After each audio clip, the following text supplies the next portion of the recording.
She was a beautiful young woman with a heart that was just as radiant. She wanted to be a model originally, but decided that she wanted to be a nurse.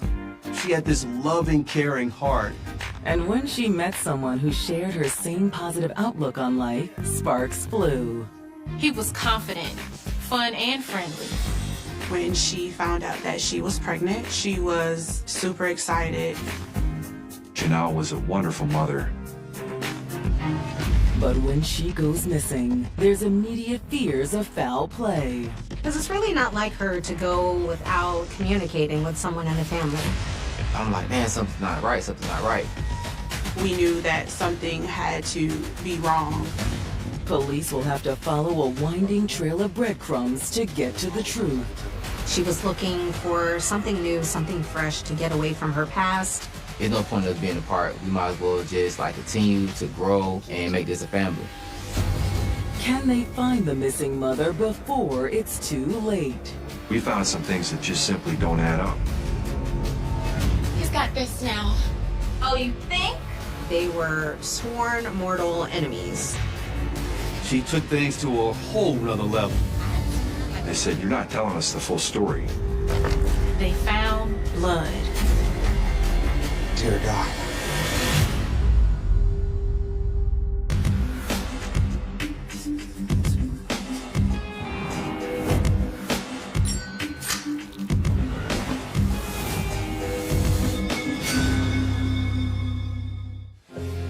July 19th, 2010. It's a sweltering summer day in College Park, Georgia, a buzzing community just south of Atlanta.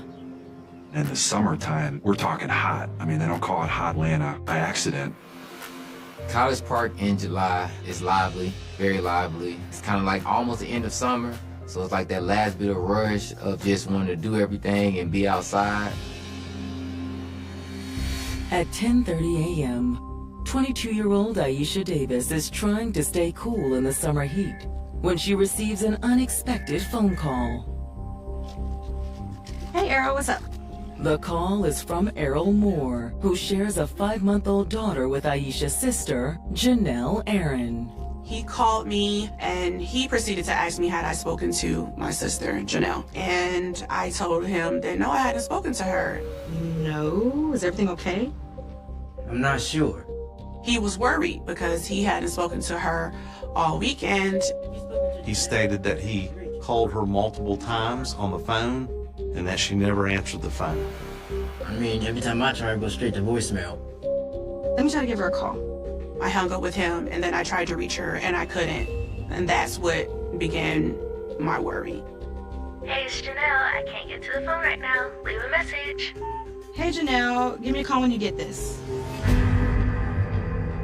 Janelle was pretty tight with her extended family. She talked to them often. Because it's really not like her to go missing without communicating with someone in the family for days. So once I reached out to our family and friends, we realized that no one was able to get in contact or had spoken to Janelle in over 4 days. We knew something was wrong. Despite a challenging upbringing, 20-year-old Janelle Aaron always kept a positive outlook on life. We grew up in family and foster care and custody of different family members. It was pretty much her and I against the world. But Janelle was very vibrant. She loved to make people laugh. She loved to what we call roast and joke. Her smile, her presence, she let you know she was here. We met in high school around 10th grade. She was funny, feisty, really nice, kind, loyal, ride or die. Janelle was also a dreamer with big plans for her future. She was into fashion, a fashionista, I would say. She wanted to be a model originally, but as she got older, Janelle decided that she wanted to be a nurse because she loved taking care of people. She had a knack for making people feel comfortable, making people feel safe. She had this loving, caring heart, and she wanted to give back. She was seeking a degree in healthcare into nursing. to pursue her final career. It was around that time Janelle met a fellow student, Errol Moore. Hey, I think I seen you in class. Yeah, it's Mr. Gibson's class, right? Yeah, I'm Errol. Janelle. You mind if I sit? Of course, you can sit down. He was confident, and Janelle really gravitated towards that. So, I'm heading out with some friends after classes this afternoon. You wanna come? Sounds good. Sure. Errol was fun and friendly, and they had lots in common in terms of their upbringing. Once they started dating, the relationship moved fast. The couple immediately became inseparable. If you saw one, you saw the other. And in July of 2009, they received some unexpected news that would change their lives forever. Janelle was dating Errol for about a year when she found out that she was pregnant. She was super excited. She always wanted to be a mother. She had a natural maternal instinct. She loved children. The way we grew up, not having our mother in our life in the capacity in which we wanted it, we always said that when we had children that, we were going to be amazing moms. In February of 2010, her baby girl arrived.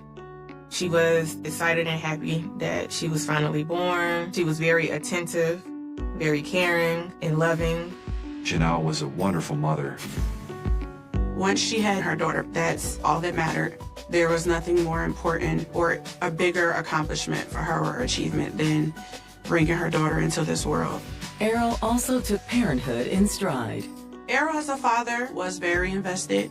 He was present. He definitely showed that he loved her and that he was excited that he had a new baby in the world. But just 5 months after the birth of her daughter, Janelle's family is worried that something terrible has happened to the young mother. No one has heard from Janelle in about 4 days, and this isn't like her to just disappear. Janelle would never leave her 5-month-old daughter behind and just abandon her. We decided to reach out to the police and put in a missing persons report. In the summer of 2010, Janelle Aaron was making strides to fulfill her dream of working in healthcare.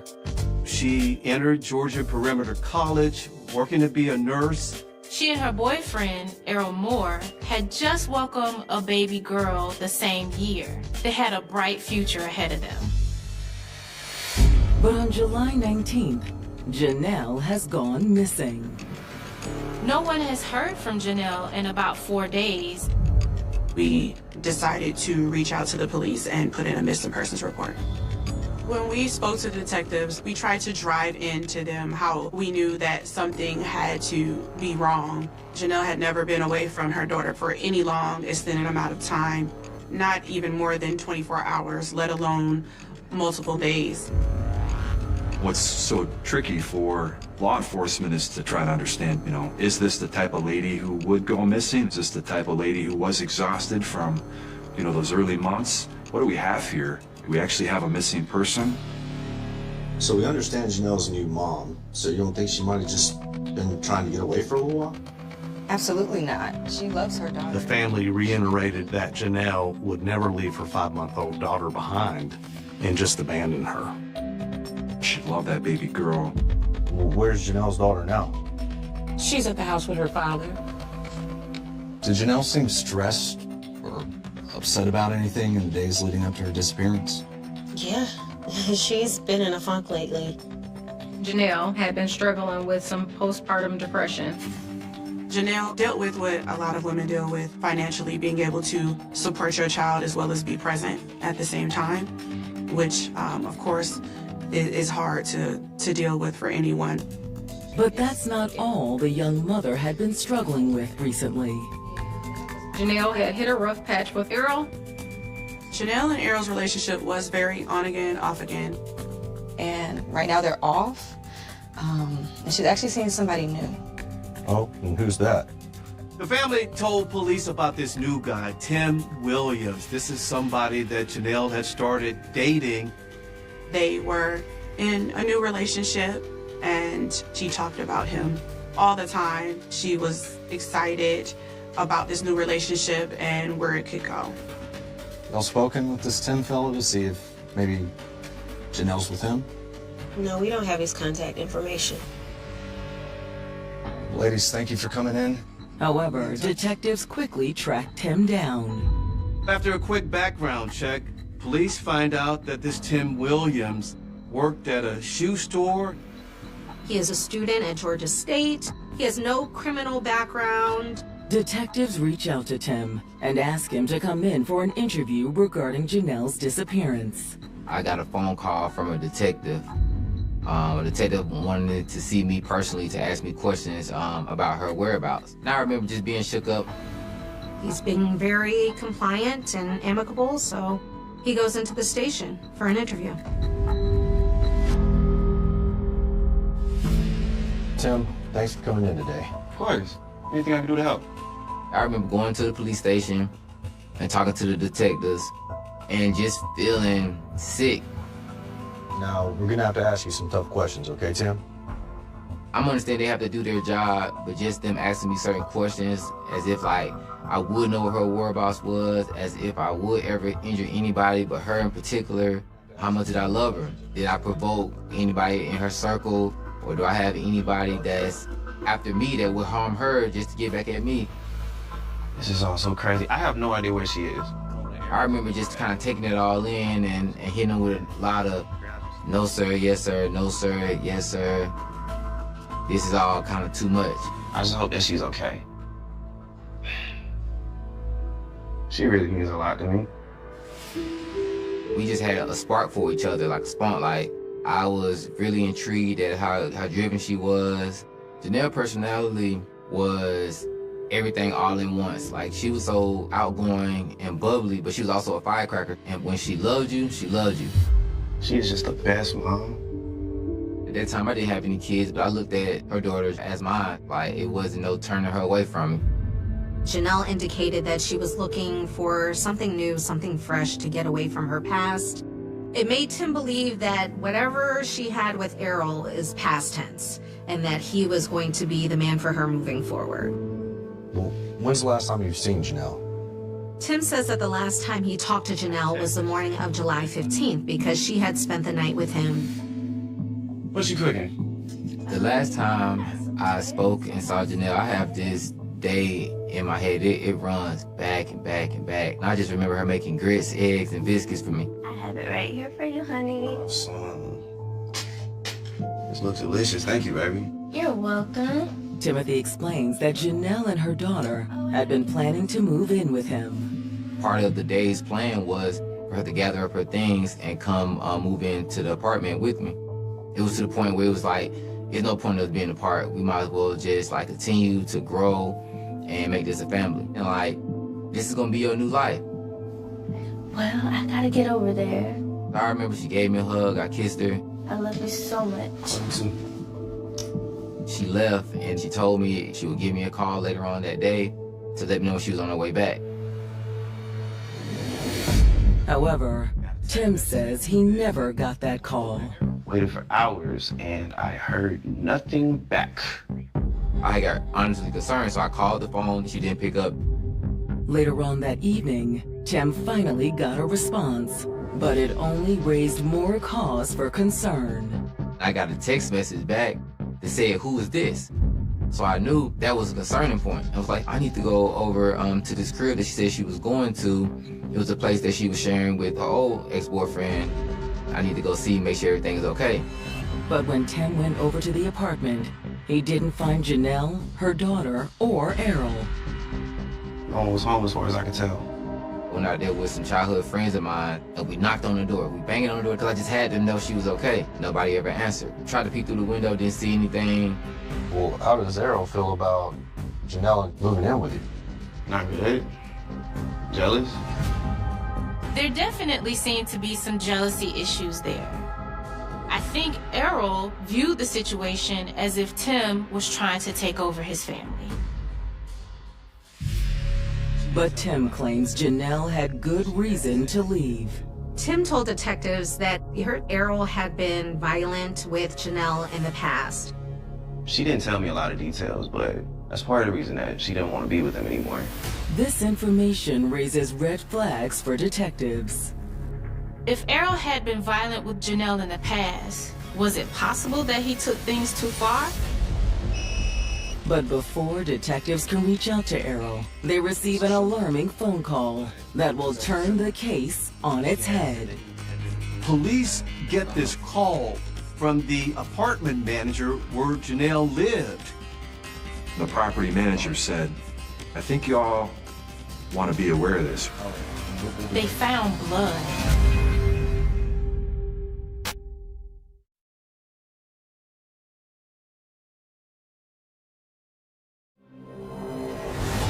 In July of 2010, detectives have spoken with Timothy Williams about the disappearance of his girlfriend, 20-year-old Janelle Aaron. In speaking with Timothy, detectives learned that Janelle was planning to move out of her apartment with her ex, Errol Moore, and start a new life with him. But that new life never came to fruition. Timothy claims that after Janelle left his apartment the morning of the 14th to gather her things, he never heard from her again. And now, detectives have received an alarming phone call from Janelle's apartment complex. Police get this call from the apartment manager. They had been preparing to lease out her apartment. They had cleaned it out and everything. And the property manager said, I think y'all want to be aware of this. They found blood underneath the carpet in the apartment. Thank you for your time, Tim. Is everything okay? We'll be in touch. Walk you up. The discovery was made during a routine carpet cleaning. As the carpet cleaner is, of course, cleaning the carpet, the machinery he uses is applying steam to that area, and as that steam hits, blood starts to come up. Detectives head to the apartment to view the shocking new blood evidence for themselves. The padding that was underneath the original carpet was soaked completely in blood, and the wooden subfloor directly underneath that was also soaked completely in blood. Whoever was at that spot where that stain was starting was bleeding a lot. And that became the very first sign, beyond our hunch, that we had wrongdoing here, that there was some foul play. Now more than ever, detectives are eager to speak with Errol Moore. And later that afternoon, they're able to do just that. He's very cooperative and agrees to go to the station for an interview. He seems very concerned about the blood found at the apartment. But Errol insists he has no idea how it got there. Do y'all think that means she's hurt? I'm so worried about her. We don't know. We've sent the blood off for testing to see if it's a match for Janelle, but it's not looking good. Detectives tell him that they know he's been physically violent with Janelle in the past. And Errol doesn't deny it. He says, yes, he has, but they always found a way to smooth things out and make up. It's definitely not something that I'm proud of.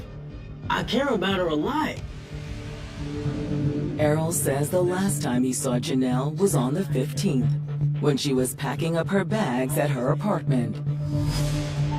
And then later on, he had no idea where Janelle was at and was unable to get in contact with her. He stated that he called her multiple times on the phone and that she never answered the phone. Errol admits he wasn't happy about Janelle's plan to move in with her new boyfriend, Tim. He knew about Tim, he knew that Tim was dating Janelle, but he assures detectives that it was nothing serious. Listen, Janelle and I have never had the perfect relationship, but we always end up working things out. He said Janelle was still in love with him and that they were planning on getting back together. Errol claims that he and Janelle had so much chemistry that in fact the two of them had sex multiple times on the 15th. What time did she leave? Well, technically, I'm the one who left. What do you mean? Errol Moore mentions that he has another girlfriend. He says he took the baby to his other girlfriend's house. Errol's new girlfriend's name is Candace Dean. So the police are like, well, who is Candace Dean? Errol told police that he and Candace had dated in high school, then she moved away for about a year, but when she returned, they picked up where they left off. Janelle wasn't too happy about that, and she started sending Candace messages on social media. Candace and Janelle were sworn mortal enemies. Oh, girl, get out of here. He's got this now.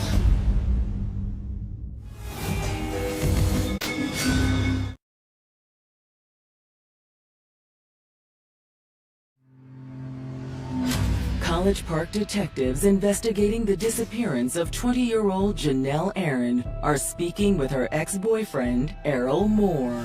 Errol claims that he and Janelle slept together on July 15th, the same day she disappeared. And according to Errol, that wasn't his only sexual rendezvous that day. When he left the apartment, he left to meet up with his girlfriend, Candace Dean. Candace and Janelle were sworn mortal enemies. Errol tells detectives the tension between Janelle and Candace reached its peak a few months earlier. Errol claimed Janelle actually confronted him and Candace. Oh, girl, get out of here. He's got this now. You think so? Janelle, just leave us alone.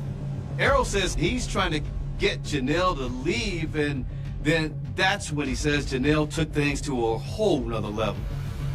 Janelle actually escalated it and slapped Errol across the face.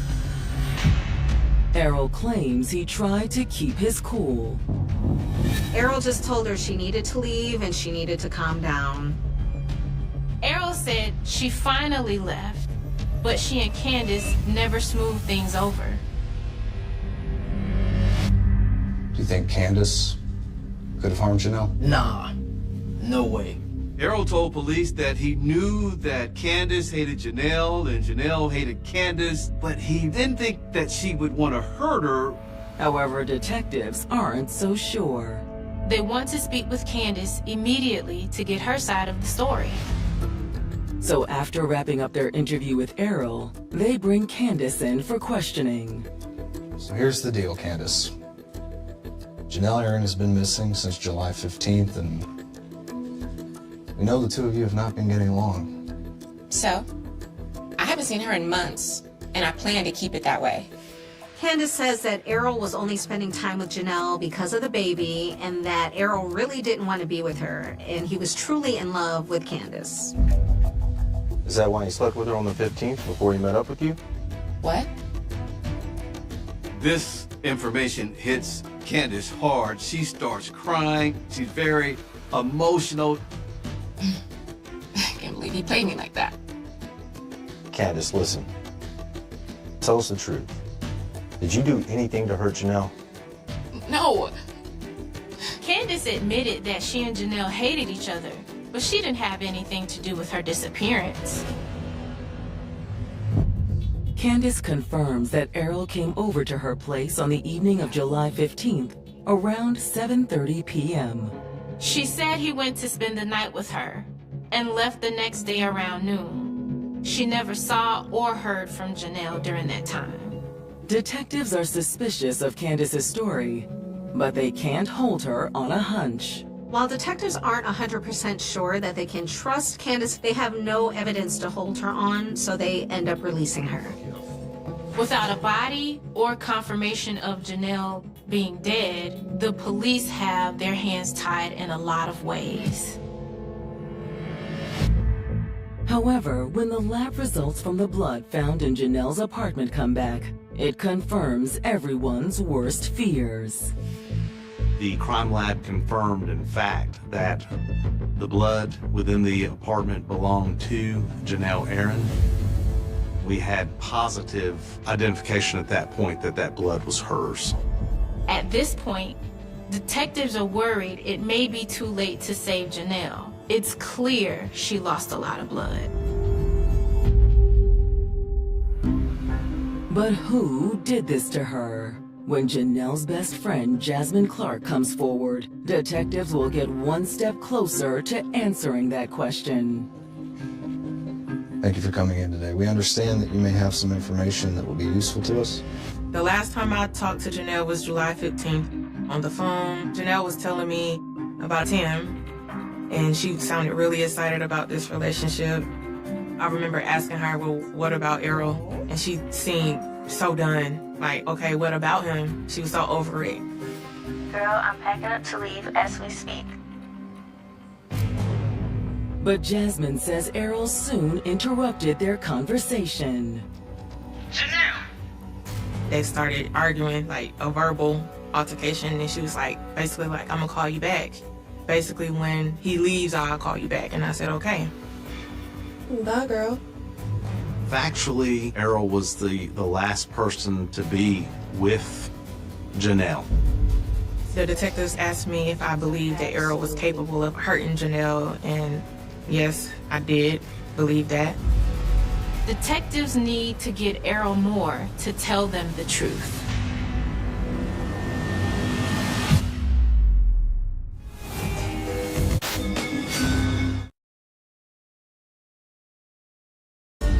After speaking with her best friend Jasmine, detectives investigating the disappearance of Janelle Aaron are more certain than ever that Janelle's ex-boyfriend, Errol Moore, knows what happened to her. Janelle's best friend Jasmine overheard her arguing over the phone with Errol shortly before she disappeared. And according to Janelle's friends, he was known to be violent with her. The detectives asked me if I believed that Errol was capable of hurting Janelle, and yes, I did believe that. So based on those facts and circumstances, we knew that it was highly likely that he had a direct involvement with Janelle's disappearance, but we had no proof. We had no eyewitnesses. Detectives know that if they want any chance of finding Janelle alive, they're going to have to get Errol to come out with the truth. Later that day, they bring him back in for a follow-up interview. Welcome back, Errol. They said, you know, Errol, you're not telling us the full story. We've done our own investigation, and we found some things that just simply don't add up. What were you and Janelle arguing about that afternoon? Why did you fail to mention it the last time we spoke? At this point, Errol cracks. So what Errol Moore finally said was, you know what, it's true. What I'd been telling you wasn't the full story. Errol said, I got in an argument with her about Tim Williams. Now, what does he have that I don't? He's nice to me for one thing. And I'm not nice to you? Janelle fought back. She argued with him that he was with Candace. He was with somebody else too, so why did it matter if she had moved on? Just leave me alone. What? Nah. Errol admits that the argument became more and more heated. Errol claims Janelle then escalated the fight to a whole new level. You're making a mistake. We should be a family. Errol, I've had it with you. At that point, Janelle, he says, grabbed a knife. Errol says he grabbed Janelle's hand and that's when she dropped the knife, but he says she kept coming at him, and he says that's when he put her in a chokehold. And then just began choking her, and she began convulsing. After her convulsion, she fell down on the ground, and he said he could not get her up. Janelle?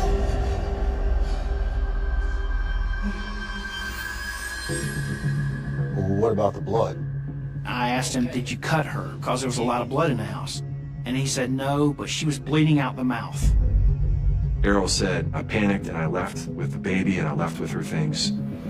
Look, I was just so in shock that the situation got so out of hand. I said, well, where did you go? And he said, well, I went back to my girlfriend's house and I continued my life, basically. I was confused. I was scared. He said, I spent the weekend trying to figure out what to do. And Errol said when a couple days went by, he knew he needed to do something. As time passed, he was able to gather his thoughts, and then he realized that he had to go back and clean up the crime scene. At first, he was hoping it was just a horrible nightmare. But when he opened the door, he saw Janelle lying in a pool of her own blood. Errol didn't really know what to do with the body, but eventually he looked around and he saw a big blue bin that Janelle had used to move her things down to Atlanta. He grabbed the bin and placed her body in the bin. Then he began cleaning up. And what'd you do with her body? Tell us where she is, Errol. He finally admits that he placed her in a wooded area near Sherwood Cemetery. Look, you have to believe me, I didn't expect for any of this to happen. Go ahead and stand up, Errol. With Errol's confession, Clayton County Police arrest him, and they assemble a team to go out and recover Janelle's body. We went out to Sherwood Cemetery and started doing a grid search. Eventually, they see something in the distance there. It looks like something covered in leaves, and they walk up and discover a blue bin. What's inside that bin is the likes of which investigators have never seen. Dear God.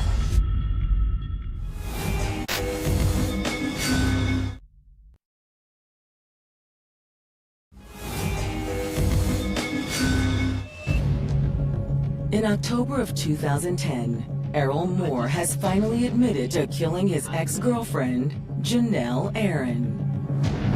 He claimed he killed her in self-defense after she came at him with a knife, but investigators don't really buy his story. After speaking with Errol, investigators have arrived at the location where he claims to have left Janelle's body inside a plastic bin, but they never could have prepared themselves for what they find. What's inside that bin is the likes of which investigators have never seen. Dear God. The badly decomposed remains of Janelle Aaron. Her body literally melted in that hot Atlanta heat. Atlanta had a large amount of rain during the summertime. And unfortunately, with that large amount of rain, the actual plastic tote that her body was placed in filled up with water all the way to the top. There wasn't a lot left of her body. The state of decomposition means proving cause of death will be difficult. We could never figure out what actually cause of death was, because there was no physical evidence to say that she was stabbed, choked, because the body was so decomposed. The news hits Janelle's loved ones like a ton of bricks. They've informed us that they have found my sister's remains and that Errol led them to her. My first reaction, I screamed. I just screamed. I remember they told me that she was deceased. And I remember just dropping down to my knees and crying. I remember like being around people and they like, what is wrong with him? Like, it just broke my heart. I was heartbroken. I was destroyed. I couldn't understand how Errol was the one saying, come home, and this whole time it was you. We had been suffering and searching and hoping and wanting and processing and dealing for over 3 months at this point. So the relief came in getting that information that we needed so that we could be at peace. There was minor relief in knowing that he was caught and that he wasn't going to be able to just live out here freely. Errol is officially charged with Janelle's murder. He was charged with 1 count of malice murder, 1 count of felony murder, 3 counts of concealing a body, and 1 count of tampering with evidence. And when he goes on trial in April of 2012, prosecutors don't hold back. One of the main thrusts of this case for the prosecution was the hypocrisy of it all. The hypocrisy of his actions and the hypocrisy of his words. That is, after she went missing in July, he spent the next 2 or 3 months talking about how much he missed her, talking about how much their baby needed her mother, and then to have it discovered that he knew where her remains were the entire time. And for months he knew, and for months he did nothing about it, while callously disregarding the pain and the suffering that her family was going through. And so that was the story we told. Errol's defense team echoes the same version of events Errol told detectives, that he attacked Janelle in self-defense. But prosecutors aren't buying it.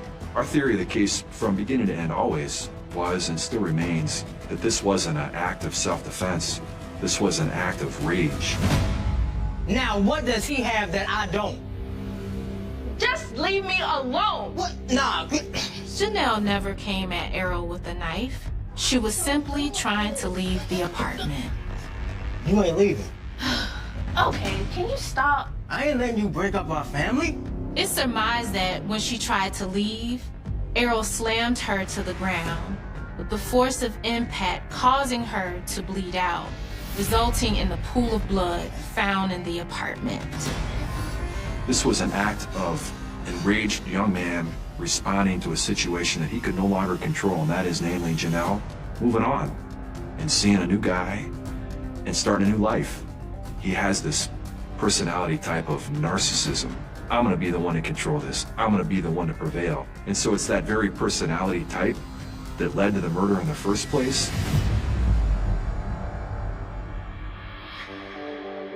But after the jury retires to deliberate, they send shockwaves through the courtroom. Some of the jury believes that Errol was telling the truth. You have 12 jurors. You have to have an unanimous verdict. It has to be all 12. When they show what happened, they make a decision, guilty or not. They can't reach a decision, so ultimately, the court is left to declare a mistrial. I was extremely nervous when the mistrial happened and that he may get away with it. I was very worried. And he had been twisting the story and maneuvering it the entire time, so there's always that in the back of your mind, like, they could possibly believe that. And he could possibly get away with it. Errol Moore used the self-defense issue, which shows you even more that he really had no remorse for Janelle. If he did, he would take responsibility for it and not put the family through that trial again. To go through a trial is just grueling in itself. To go through that process, especially with someone who you love and you're close with, but then to watch and hear a mistrial and to just feel like that person is getting away, even if it's just momentarily, that feeling of helplessness, that feeling of that person possibly getting away with taking your loved one from you and there's nothing you can do about it. I don't wish that feeling on anyone. But prosecutors encourage Janelle's loved ones to keep the faith. He doesn't get released on bond or nothing like that. They just try it again. To have a verdict, you have to have all 12 people make the same decision on it. It can't be a majority. So in April 2012, the second trial began. And honestly, I will say I didn't want to get my hopes up. I was hoping that this time around, justice would be served and we would get some progress, but didn't have my hopes up high for it. This time, the district attorney's office presented basically the same evidence as last time, trying to show that this was not an accident. This was premeditated jealousy. And this time, the jury agrees. The jury in Clayton County found Errol Moore guilty of voluntary manslaughter, tampering with evidence, aggravated assault. Voluntary manslaughter, meaning that Errol Moore did kill Janelle Aaron, but it was in a heat of passion. It wasn't a malice, intentional murder. Clayton County judge sentenced Errol Moore to 36 years behind bars, which seems like not enough time in this case. I was relieved when I heard the verdict to an extent, but unfortunately, my sister's life is over. She'll never get to know her daughter. My family and I will never get to speak to her again. We'll never get to see her again. It'll never be fair. It'll never be completely justified, in my opinion. Eventually, he will be out. Hopefully, he matured and he's forgave himself for his wrongs, and the world will too.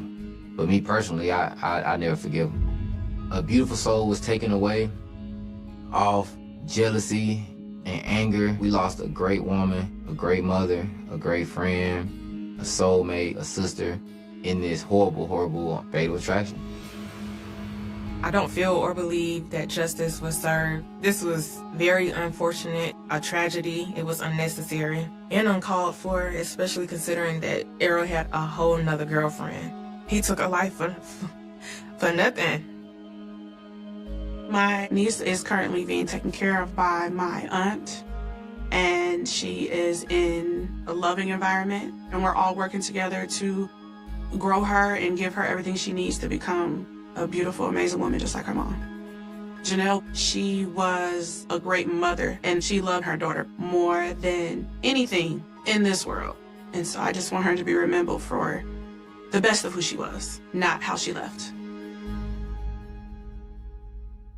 The summer of 1988 should have been remembered for bicycles left on front lawns, children racing home before the streetlights came on, and the quiet confidence of a neighborhood that believed evil happened somewhere else. Instead, one ordinary Saturday transformed an Indiana community into the setting of a nightmare that would linger for decades. It began with a little girl who never made it home. By the time the truth finally surfaced, nearly 40 years later, the man responsible had spent a lifetime believing he had disappeared into the crowd. He believed the trail had gone cold. He believed time had erased every mistake. He was wrong. A single strand of DNA, preserved through years of unanswered questions and relentless determination, would eventually accomplish what thousands of interviews, endless searches, and countless sleepless nights could not. But before science rewrote the ending, there was only fear, heartbreak, and a mystery that seemed impossible to solve. 8-year-old April, Marie Tinsley, was the kind of child every neighbor recognized. Bright, energetic, and independent enough to enjoy short walks through familiar streets. She represented the innocence that defined countless American suburbs during the late 1980s. On the afternoon of April 1st, SIL, 1988, she left her family's home in Fort Wayne, Indiana, to visit friends nearby. It was a route she knew well. Nothing about the day hinted that history was quietly shifting beneath her feet. Somewhere between one familiar house and another, April vanished. When she failed to return, concern spread quickly through the neighborhood. At first, family members believed there had been a simple misunderstanding. Perhaps she had stayed longer than expected. Perhaps she had stopped to play. Minutes became hours. Concern hardened into panic. Calls were made. Friends were questioned. Streets were searched. By evening, police officers were moving through residential blocks while anxious volunteers gathered with flashlights, desperately hoping to find a frightened child waiting to be rescued. Every passing hour carried a darker possibility. Posters appeared almost immediately. Television stations interrupted programming with urgent bulletins. Local newspapers printed April's smiling school photograph beside headlines asking for help. Hundreds of residents joined organized searches, combing wooded areas, vacant lots, drainage ditches, and quiet roads stretching far beyond the neighborhood where she had last been seen. Helicopters flew overhead. Search dogs followed fading scents. Investigators interviewed anyone who might have noticed an unfamiliar vehicle or suspicious stranger. Every tip mattered because every second mattered. Yet despite the enormous effort, April seemed to have disappeared without leaving behind an explanation. The uncertainty ended 2 days later in the most devastating way imaginable. On April 3rd, a jogger discovered the body of a young girl lying in a ditch along a rural road in neighboring DeKalb County, miles from where she had vanished. Investigators soon confirmed what everyone feared. It was April Tinsley. The child the community had searched for with hope was gone. The discovery transformed a missing person investigation into a homicide investigation that immediately captured national attention.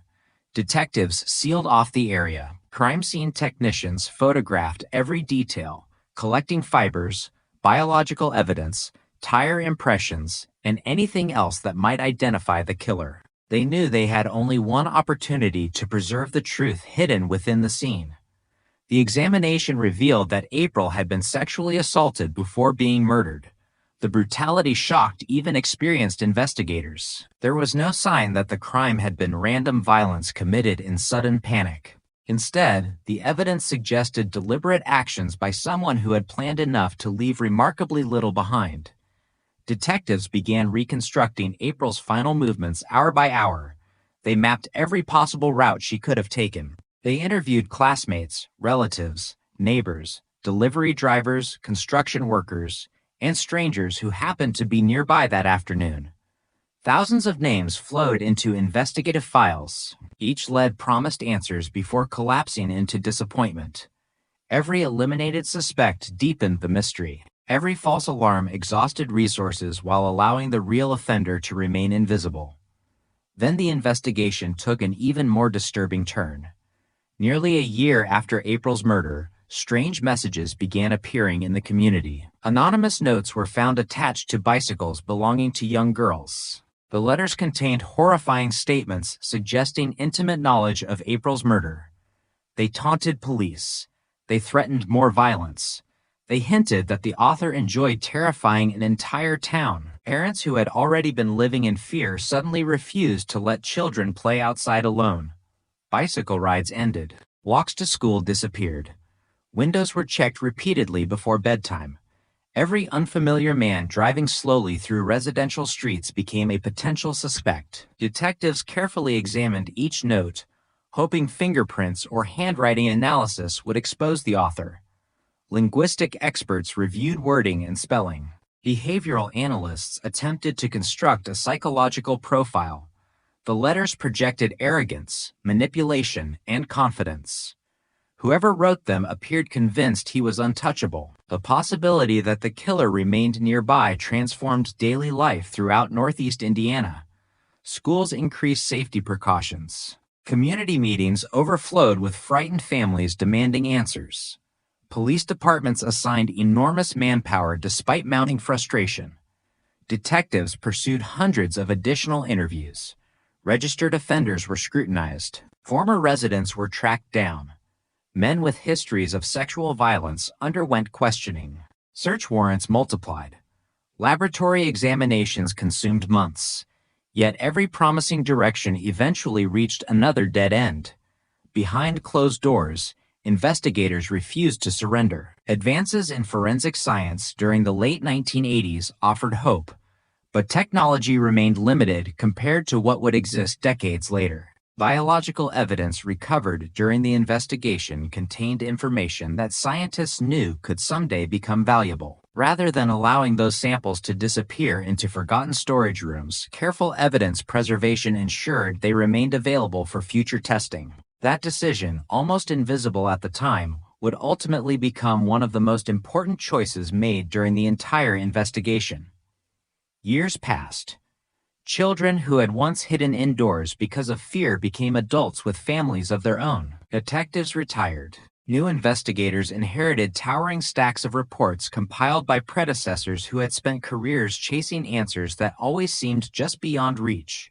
Every few years, another promising lead emerged.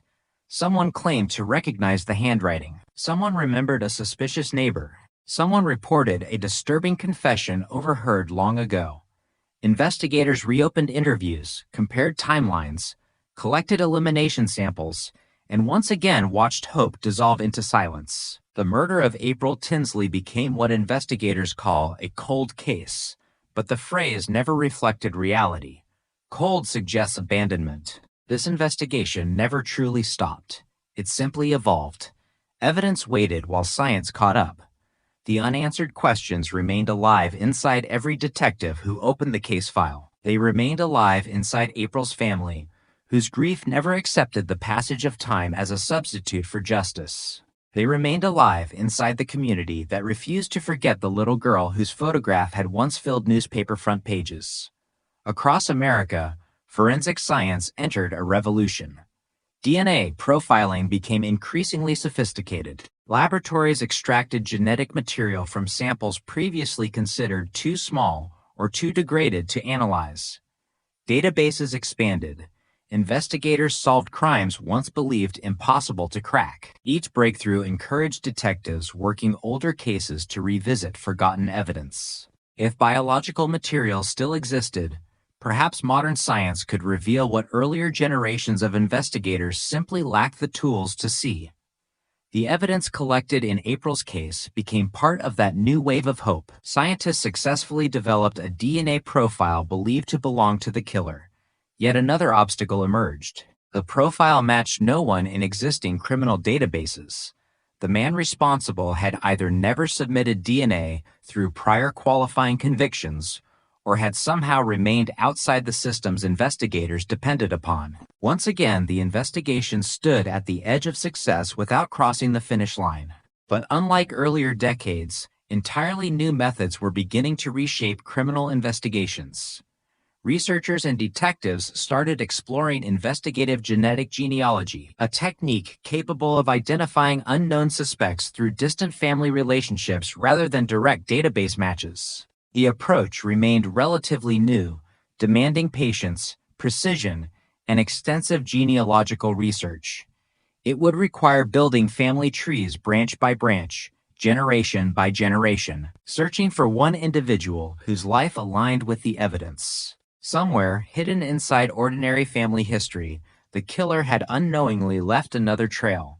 For nearly 40 years, he had believed the silence protected him. He had continued living among unsuspecting neighbors, carrying the confidence of someone who imagined the past had disappeared forever. He could not know that every passing year strengthened the very science that would eventually dismantle his illusion. The evidence never forgot him. It simply waited. Every major investigation begins with a deceptively simple question. What happened between the last ordinary moment and the first sign that something was terribly wrong? For the detectives assigned to the murder of April Tinsley, that question became an obsession.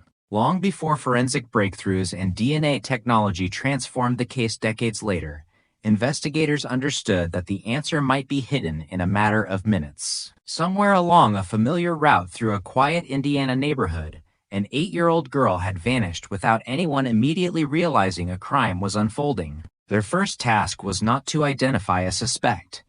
It was to reconstruct an afternoon that had seemed completely ordinary until it suddenly became unforgettable. Detectives returned to the neighborhood repeatedly, walking the same sidewalks April had been expected to use. They studied the streets at different times of day, observing traffic patterns, visibility from nearby homes, and the countless places where someone could briefly disappear from another person's view. A route that appeared straightforward on a map looked very different when experienced on foot. A parked vehicle could block a line of sight. A stand of trees could conceal movement for a few crucial seconds. A quiet intersection that felt safe to local children also offered opportunities for someone intent on avoiding attention. Witness interviews became the foundation of the reconstruction. Officers spoke with family members, neighbors, friends, and anyone believed to have been in the area that afternoon. Each conversation added another piece to an incomplete timeline. Some people remembered seeing children playing outside. Others recalled passing vehicles or hearing dogs bark. Most observations seemed insignificant in isolation, yet investigators carefully documented them all, knowing that the smallest detail could later prove decisive. They distinguished confirmed sightings from uncertain memories, recognizing how quickly recollections can change after a shocking event receives widespread publicity. Inside the investigative headquarters, maps gradually filled with handwritten notes, colored markers, and carefully plotted locations. Detectives estimated walking times between key points, comparing them with witness accounts to narrow the window during which April disappeared. They searched for inconsistencies rather than dramatic revelations. If one timeline placed her at a particular location while another suggested something different, they returned to the witnesses, asking the same questions in different ways, attempting to separate certainty from assumption. Reconstructing events required patience more than instinct. At the same time, search efforts expanded beyond the immediate neighborhood. Officers and volunteers examined nearby fields, wooded areas, drainage ditches, and roads leading away from the community. Search teams worked methodically, covering ground that had seemed unremarkable only hours earlier. Every location had to be considered because investigators could not yet determine whether April had remained close to home or had been taken elsewhere. The uncertainty forced them to pursue multiple possibilities simultaneously, stretching resources while time remained critically important. Detectives also examined whether a vehicle might have played a role. Residents were asked to remember unfamiliar cars, delivery trucks, or anyone behaving unusually in the area. As often happens in major investigations, reports quickly multiplied. Some witnesses described vehicles that could never be identified. Others remembered details that ultimately conflicted with established facts. Each lead required careful follow-up before it could be eliminated. The process was painstaking, but dismissing information too quickly risked overlooking something genuinely important. As the investigation progressed, the reconstructed timeline became increasingly refined, yet one troubling reality remained unchanged. There was a brief period during which April's movements could not be fully accounted for. Those missing minutes became the focus of endless discussion among investigators. They revisited them repeatedly, convinced that understanding exactly where she had been and who might have encountered her was essential to identifying the person responsible. Although the case would remain unsolved for many years, the early investigative work established a framework that endured. The careful documentation of witness statements, the preservation of physical evidence, and the disciplined reconstruction of April's final known movements ensured that future investigators would inherit more than unanswered questions. They inherited a detailed record built by detectives who understood that even when immediate answers prove elusive, meticulous police work can preserve the truth long enough for future advances in forensic science to uncover what time alone could not erase. On the morning the search ended, the atmosphere changed with almost unbearable speed. What had begun as an urgent effort to locate a missing child became the solemn work of documenting a homicide. The discovery of April Tinsley's body on a rural roadside immediately transformed the investigation, drawing detectives, crime scene technicians, forensic specialists, and prosecutors into a coordinated effort to preserve every possible piece of evidence before weather, time, or human activity could erase it. Long before anyone knew the name of the person responsible, investigators understood that the crime scene itself might become the most reliable witness.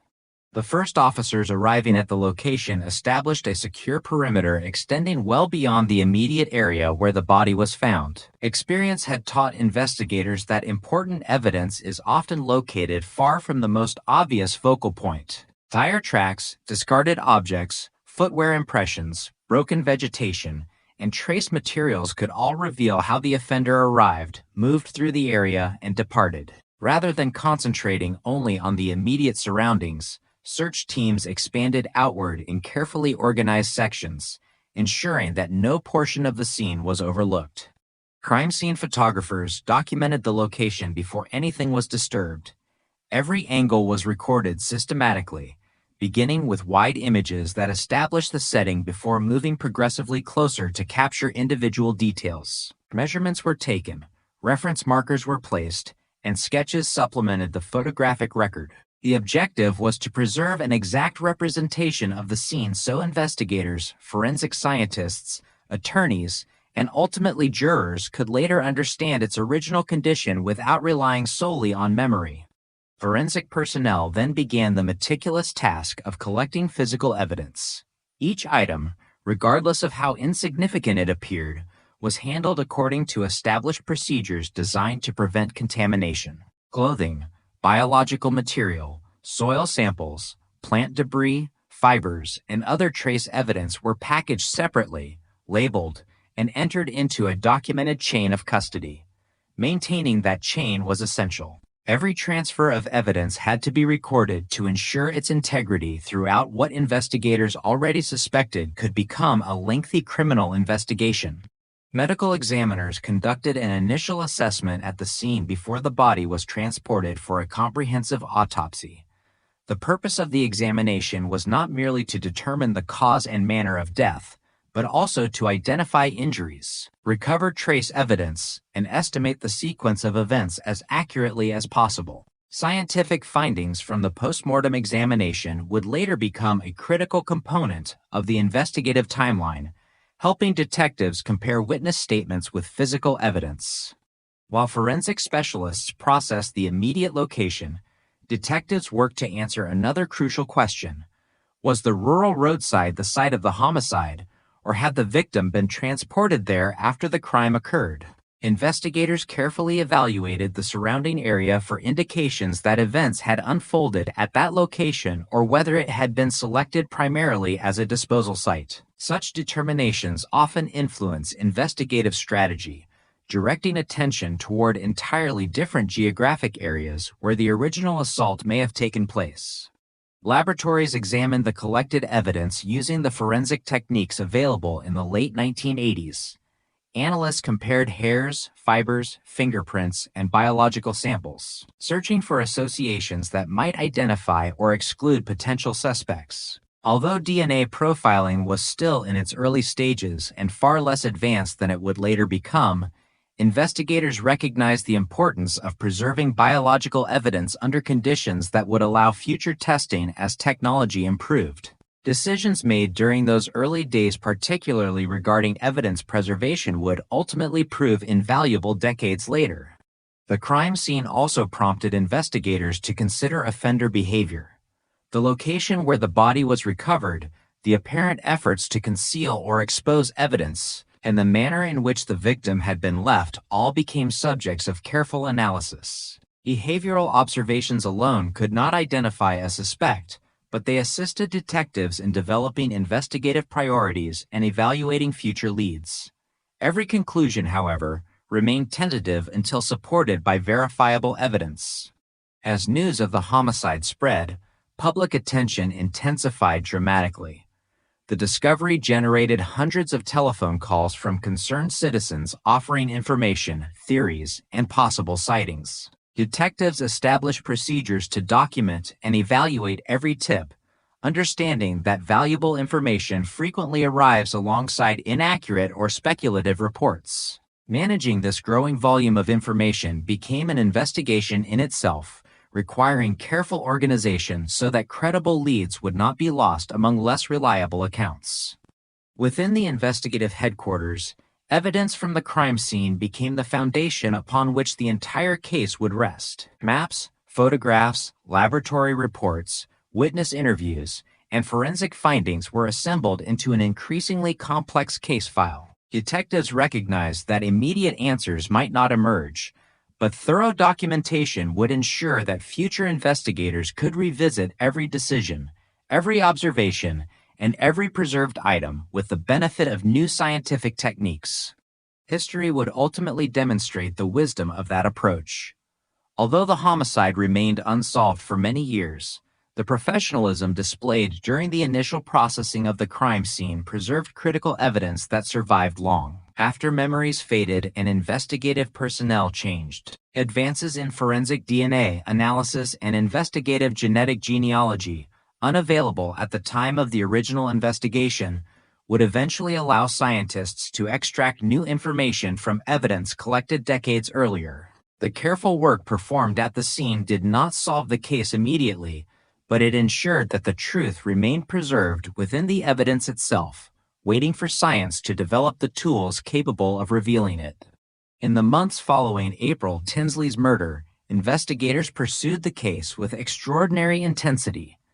Detectives worked extended hours, new leads arrived daily, and every report of suspicious activity demanded immediate attention. Hundreds of interviews were conducted, evidence was repeatedly examined, and tips flowed into the investigative headquarters from across Indiana and beyond. The urgency that defined the first days of the investigation reflected a widespread belief that the person responsible could still be identified through conventional police work. Yet, as weeks turned into months, the pattern familiar to many major investigations began to emerge. Promising leads became dead ends, witness memories grew less certain, and the volume of new information steadily declined. The investigation did not become a cold case because detectives stopped searching. Rather, it entered that category after every available investigative avenue had been explored without producing sufficient evidence to identify and prosecute a suspect. Detectives continued reviewing witness statements, comparing timelines, and re-examining physical evidence, but each effort yielded fewer new opportunities. Individuals who initially appeared suspicious were eliminated through corroborated alibis, forensic comparisons, or additional investigation. Rumors circulated throughout the community, yet speculation alone could not satisfy the legal standards required to bring criminal charges. One of the greatest challenges confronting investigators was the gradual erosion of memory. Witnesses who had confidently described events shortly after the crime found it increasingly difficult to recall precise details months or years later. Ordinary observations became intertwined with newspaper reports, television coverage, and conversations with neighbors. Detectives recognized this natural process and approached subsequent interviews with caution, carefully distinguishing between first-hand recollections and information absorbed after the fact. Preserving the accuracy of earlier statements became just as important as collecting new ones. Physical evidence remained the investigation's strongest asset, but forensic science during the late 1980s had significant limitations compared with technologies that would emerge decades later. Laboratory specialists analyzed available biological material, trace evidence, and other forensic findings using the best methods then available. While these examinations provided valuable investigative information, they could not always identify an unknown offender. Detectives nevertheless understood the importance of preserving every item carefully, anticipating that future scientific advances might reveal information unavailable at the time. As investigative activity became less visible to the public, some members of the community mistakenly concluded that the case had been abandoned. In reality, the file remained active. Detectives periodically reviewed evidence, revisited witness statements, and reassessed investigative strategies whenever new information emerged. Cold case status did not signify closure. Instead, it reflected an investigation awaiting either additional evidence or technological developments capable of generating new leads. Personnel changes presented another challenge. Officers and detectives who had participated in the original investigation retired or transferred to other assignments. Successive investigators inherited extensive case files compiled over years of painstaking work. Preserving continuity required meticulous documentation. Reports, photographs, evidence inventories, interview transcripts, and forensic records ensured that institutional knowledge survived even as individual investigators changed. Comprehensive record-keeping became essential because each new detective needed to understand not only what had been discovered, but also why certain investigative decisions had been made. The emotional impact extended far beyond law enforcement. April Tinsley's family continued living with unanswered questions that no passage of time could erase. Community members who had participated in the original search remembered the case as a defining event in local history. Parents who had altered family routines in response to the crime carried those memories into later years, while children who had grown up during the investigation became adults still aware that the person responsible had never been identified. The unresolved nature of the case contributed to its enduring presence in the public consciousness. Throughout the following decades, investigators remained attentive to advances in forensic science. As DNA analysis evolved from an emerging technique into a powerful investigative tool, evidence preserved during the original investigation acquired renewed significance. Biological samples that had once exceeded the capabilities of available technology became candidates for increasingly sophisticated laboratory examination. Each scientific advancement prompted another review of the case, reflecting the understanding that evidence itself does not lose value simply because time has passed. The investigation also benefited from the broader development of specialized cold case units within many law enforcement agencies. These units recognize that older investigations often possess advantages unavailable during their initial stages. Modern forensic methods, digital record systems, expanded criminal databases, and improved analytical techniques allow investigators to revisit long-standing cases with capabilities unimaginable when the crimes originally occurred. The preservation of evidence, therefore, became an investment in future justice rather than merely a record of past investigative efforts. Ultimately, the transition of April Tinsley's homicide into a cold case illustrated both the limitations and the resilience of criminal investigation. Conventional methods had carried detectives as far as the available evidence allowed, but they had not exhausted the case's potential. The careful preservation of physical evidence, comprehensive documentation, and continued institutional commitment ensured that the investigation remained capable of benefiting from future scientific breakthroughs. Rather than marking the end of the search for answers, the cold case designation represented a period of waiting, one in which the evidence remained intact. The questions remained unresolved, and investigators continued to believe that advances in forensic science might someday provide the opportunity that earlier generations had lacked. The most significant decisions in a criminal investigation are not always the dramatic ones. They are often the quiet choices made in laboratories, evidence rooms, and examination facilities, places far removed from television cameras and public attention. In the investigation into the murder of April Tinsley, one such decision would ultimately shape the future of the case. Although investigators in 1988 could not predict the extraordinary advances forensic science would achieve over the following decades, they understood a fundamental principle that continues to guide modern criminal investigations. Evidence, once lost or contaminated, cannot be recreated. Their commitment to preserving biological evidence with care ensured that, even as years passed without an arrest, the possibility of future scientific analysis remained alive. From the earliest stages of the investigation, crime scene personnel and forensic specialists followed established protocols for collecting biological material that might later prove significant. Every item believed capable of containing biological evidence was handled with deliberate caution. Separate packaging, careful labeling, detailed documentation, and secure transportation formed part of a process designed to minimize contamination and preserve the original condition of each exhibit.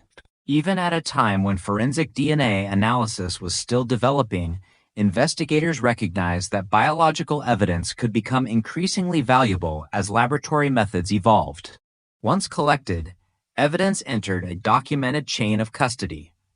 This record identified each individual responsible for handling the material, the dates and times of transfers, and the conditions under which it was stored. Maintaining an unbroken chain of custody served two essential purposes. It protected the integrity of the evidence from accidental alteration or loss, and it ensured that any future criminal prosecution could demonstrate that the material presented in court was the same evidence originally recovered during the investigation. Proper storage was equally important.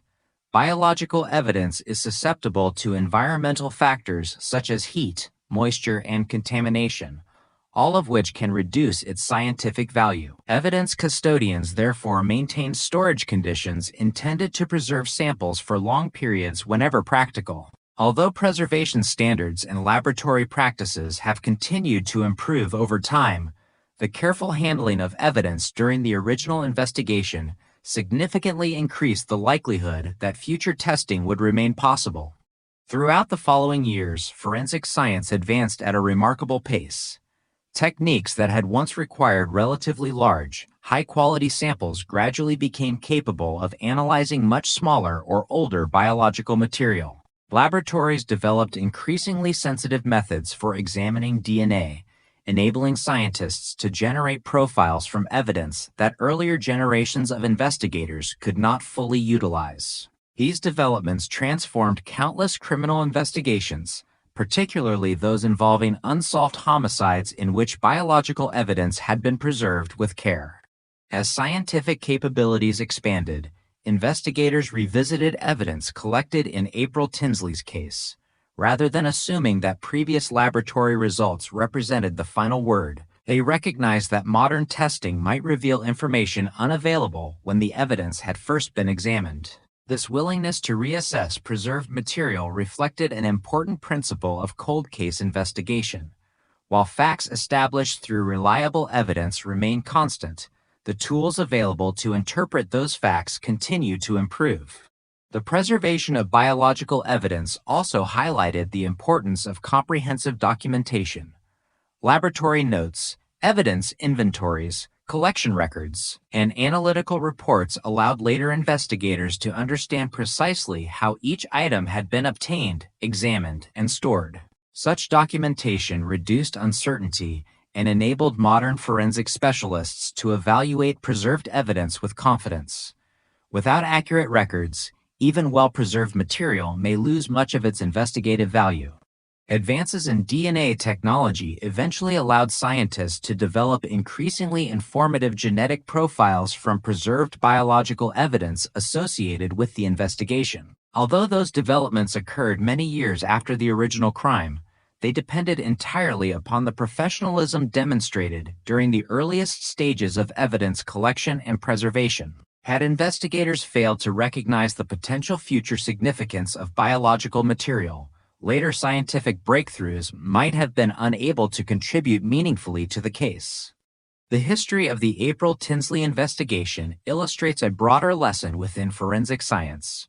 Criminal investigations frequently extend beyond the capabilities of contemporary technology. Evidence collected today may answer questions that cannot yet be resolved but could become understandable through future scientific progress. Consequently, careful preservation is not merely an administrative responsibility.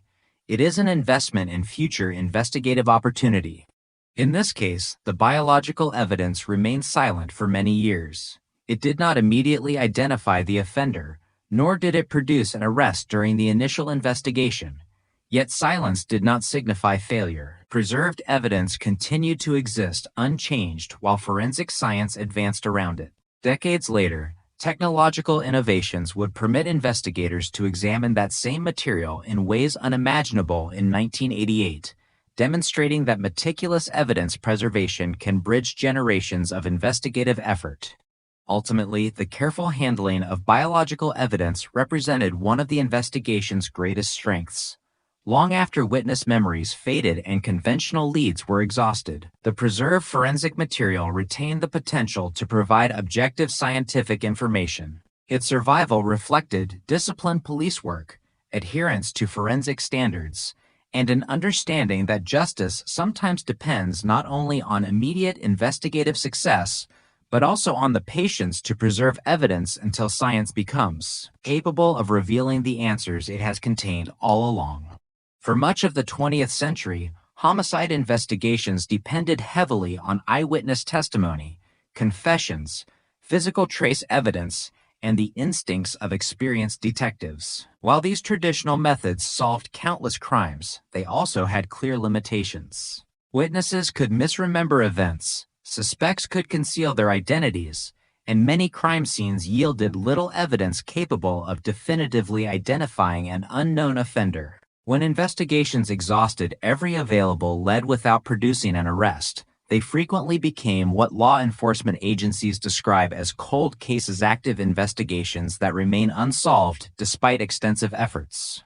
The development of modern DNA profiling fundamentally transformed this landscape. Rather than relying solely on circumstantial evidence or eyewitness accounts, investigators gained access to a scientific method capable of linking biological evidence recovered from a crime scene to a specific individual with an exceptionally high degree of confidence. This advancement has reshaped criminal investigations worldwide, particularly in cases where biological evidence was carefully preserved long before the necessary technology existed.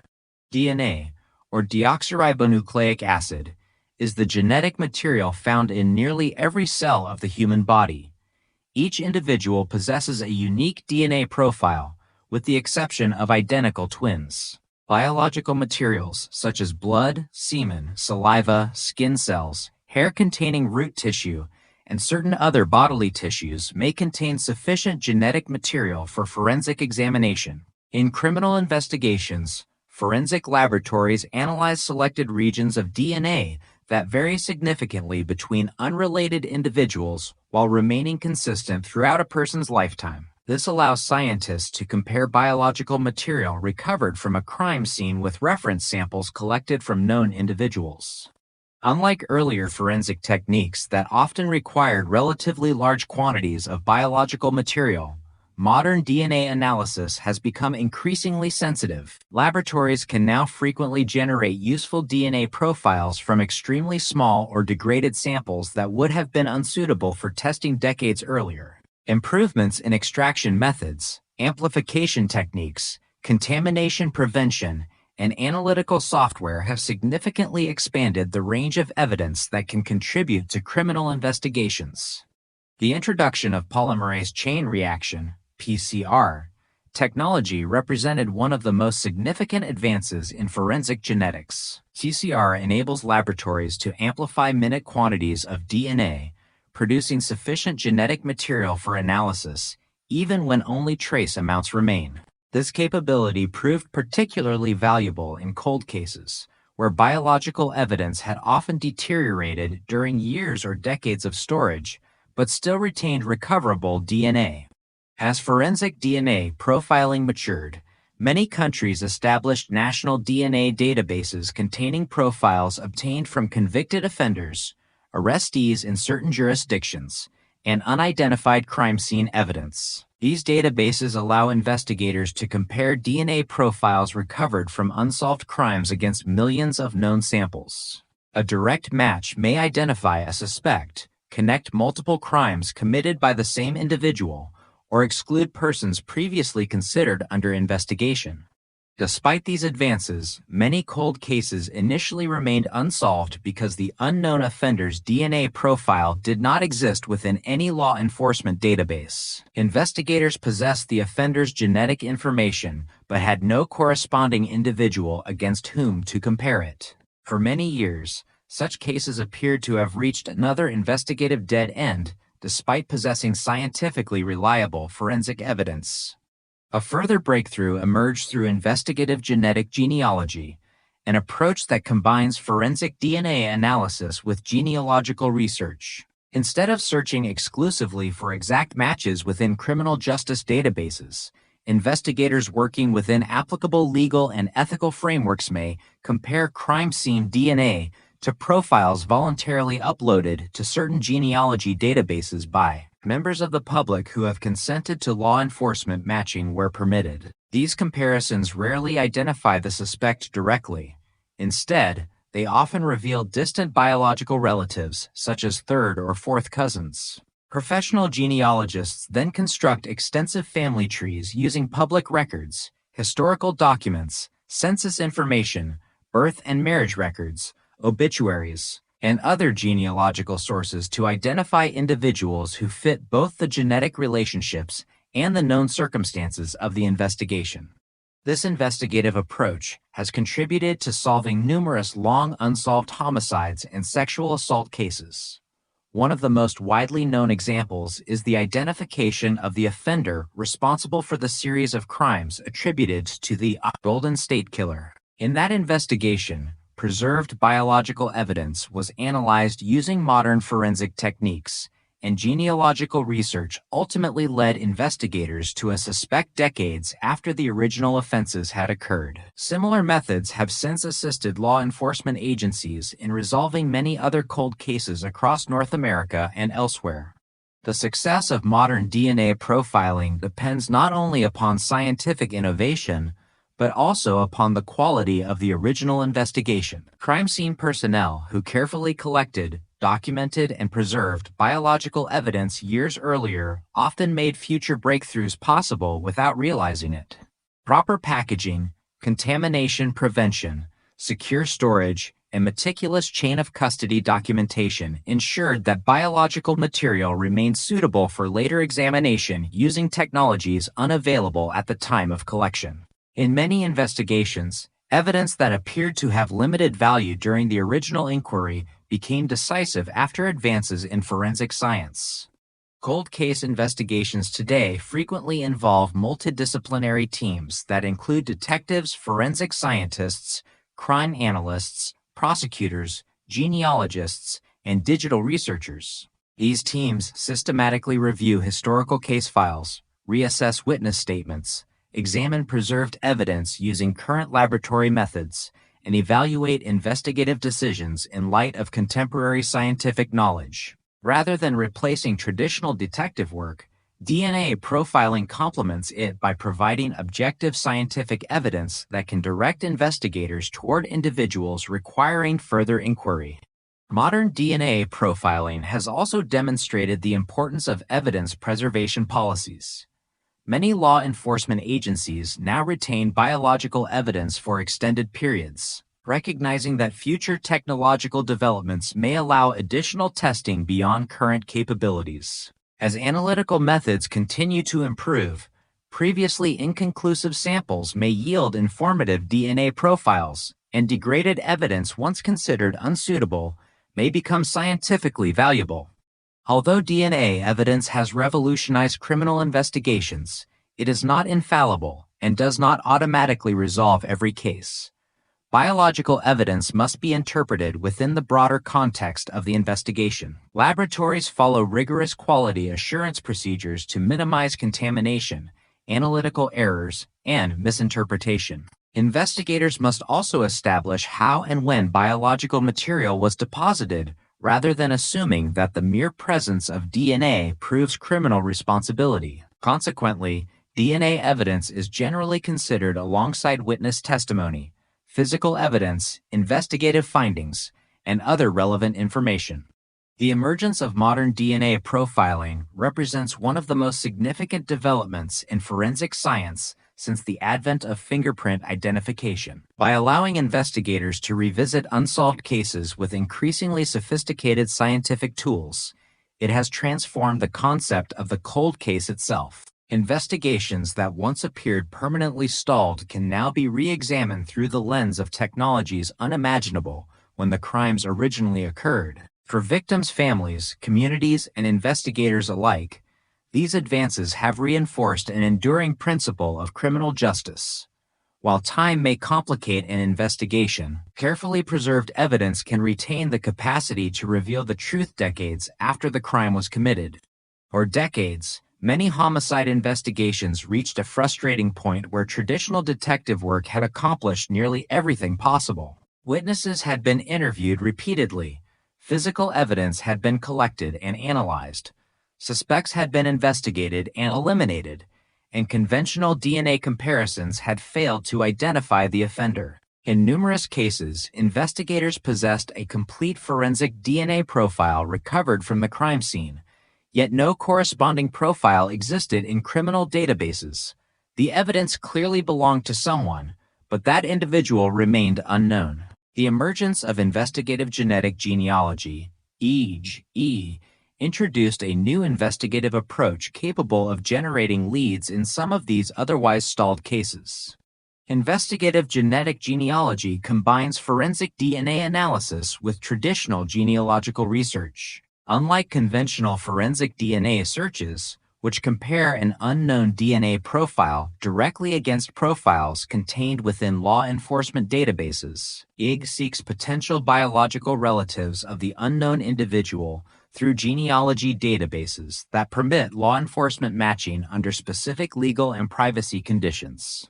Rather than producing an immediate identification, these searches often reveal distant relatives who may share only a small percentage of DNA with the unknown person. Although such relatives are not suspects simply because of the genetic connection, they provide genealogists with a starting point for reconstructing extended family relationships. The process begins in a forensic laboratory. Scientists first develop a high-quality DNA profile from biological evidence recovered during the original criminal investigation. This evidence may consist of blood, semen, saliva, or other biological material collected according to established forensic procedures. Because genealogical analysis requires substantially more genetic information than conventional forensic comparisons, laboratories often perform additional testing to generate a profile suitable for genealogical research. Once an appropriate profile has been produced, investigators working within applicable laws, agency policies, and the terms governing participating genealogy services may compare the unknown DNA against databases containing profiles voluntarily, submitted by individuals interested in learning about their ancestry or connecting with relatives. In many cases, the closest available matches are not immediate family members but distant cousins, sharing only a modest portion of their genetic material with the unknown individual. Even these distant relationships, however, can provide valuable investigative leads. Professional genealogists then undertake the painstaking work of building family trees. They examine publicly available records, including birth certificates, marriage records, census data, military records, newspaper archives, obituaries, cemetery records, property records, and historical family documents. Beginning with identified genetic relatives, they reconstruct multiple generations of family relationships, gradually identifying branches that could logically include the unknown individual. This research often requires hundreds of hours of meticulous documentation and cross-referencing. As family trees expand, investigators begin narrowing potential candidates using information unrelated to genetics. Factors such as age, biological sex, geographic location, historical residence, employment history, and other independently verified investigative facts help determine which individuals warrant additional attention. Importantly, a place within a family tree does not establish criminal responsibility. Instead, genealogical analysis generates investigative leads that must be evaluated using traditional police methods. When investigators identify an individual who appears consistent with both the genealogical research and the known facts of the case, they typically seek additional corroborating evidence before proceeding further. In many jurisdictions, this includes obtaining a reference DNA sample through lawful investigative means. Such samples may come from items that an individual has discarded, where collection is legally permissible, or through court-authorized procedures, depending on the applicable legal framework. Laboratory scientists then compare this reference sample directly with the original forensic DNA profile recovered from the crime scene. Only after this independent forensic comparison confirms a match does DNA evidence become capable of linking the individual to the biological material collected during the investigation. Even then, investigators continue gathering additional evidence, conducting interviews, reviewing historical records, and consulting prosecutors before determining whether criminal charges are appropriate. Investigative genetic genealogy therefore serves as an investigative tool that generates leads rather than as a substitute for comprehensive criminal investigation. The growing use of IG has prompted important legal and ethical discussions. Privacy advocates, forensic scientists, lawmakers, and law enforcement agencies continue to examine questions concerning informed consent, database participation, transparency, judicial oversight, and the appropriate scope of genealogical investigations. Policies governing the use of genealogical databases vary by jurisdiction and by service provider, with many databases allowing users to decide whether their information may be available for qualifying law enforcement investigations. As the field evolves, agencies increasingly operate under formal guidelines intended to balance investigative effectiveness with respect for individual privacy and civil liberties. Despite these considerations, investigative genetic genealogy has contributed to resolving numerous serious violent crimes that had remained unsolved for decades. Families who had lived with uncertainty for many years have, in some cases, received long-awaited answers. Investigators have been able to revisit preserved biological evidence using scientific methods unavailable when the crimes originally occurred, demonstrating the enduring importance of evidence preservation and careful forensic documentation. The success of IG also underscores the continuing partnership between science and traditional detective work. Genealogical research alone cannot solve a homicide, nor can DNA analysis by itself explain the circumstances surrounding a crime. Instead, successful investigations depend upon the integration of forensic science, historical research, witness interviews, legal procedure, and careful investigative judgment. Each discipline contributes information that must be evaluated collectively rather than in isolation. As forensic technology continues to advance, investigative genetic genealogy represents one of the most significant developments in modern criminal investigation. It has expanded the range of cases that may be revisited, provided investigators with new methods for generating leads, and demonstrated that carefully preserved evidence can retain investigative value for decades. While not every cold case contains suitable biological evidence or circumstances appropriate for genealogical analysis, the technique has fundamentally changed expectations regarding long unsolved violent crimes. Investigations once considered permanently stalled may now benefit from scientific and genealogical methods capable of uncovering connections that earlier generations of investigators could not have imagined.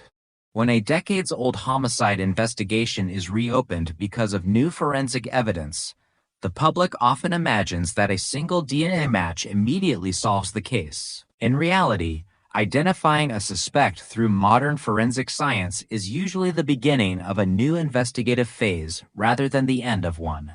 Detectives and prosecutors must determine whether the available evidence can satisfy the legal standard required for a criminal prosecution. Even in cases involving highly reliable DNA evidence, investigators generally seek independent corroboration before presenting the case in court. The first priority after obtaining a significant forensic lead is to verify the scientific findings. Accredited forensic laboratories follow rigorous quality assurance procedures designed to ensure that DNA profiles are accurate and reproducible. Analysts review laboratory records, examine chain of custody documentation, and confirm that testing procedures complied with established scientific standards. Independent technical reviews are commonly performed before results are released to investigators. This process reflects the principle that forensic evidence must be scientifically reliable before it can serve as the foundation of a criminal case. Once the laboratory confirms the DNA findings, detectives revisit the entire investigative file with fresh perspective. Cold case files often contain thousands of pages accumulated over many years, including witness interviews, crime scene photographs, forensic reports, search warrants, investigative notes, and correspondence generated by multiple investigators across different periods. Rather than assuming earlier conclusions remain complete, detectives systematically compare historical information with the newly identified suspect. The objective is not to reinterpret evidence to fit a theory, but to determine whether independently gathered facts consistently support or contradict the developing investigation. Witness evidence receives particular attention during this review. Investigators identify individuals whose observations remain relevant and assess whether additional interviews may clarify earlier statements. Memories naturally change over time, so detectives compare contemporary interviews with original documented accounts to distinguish recollections from information acquired through media coverage or subsequent discussion. Careful documentation allows investigators to evaluate consistency while recognizing the well-established limitations of long-term memory. Physical evidence collected during the original investigation may also undergo renewed examination. Advances in forensic science frequently permit additional analyses that were unavailable when the crime occurred. Fingerprints may be reprocessed using modern imaging techniques. Trace materials can sometimes be examined with improved analytical instruments. Digital enhancement of photographs or maps may reveal details overlooked decades earlier. Each re-examination seeks objective information capable of strengthening or, if necessary, challenging the emerging investigative conclusions. Investigators also reconstruct the suspect's historical circumstances as accurately as possible. Public records, employment history, residential information, vehicle registrations, military records where applicable, and other documented sources help establish whether the individual could reasonably have been connected to the crime. This reconstruction is not intended to prove guilt through association.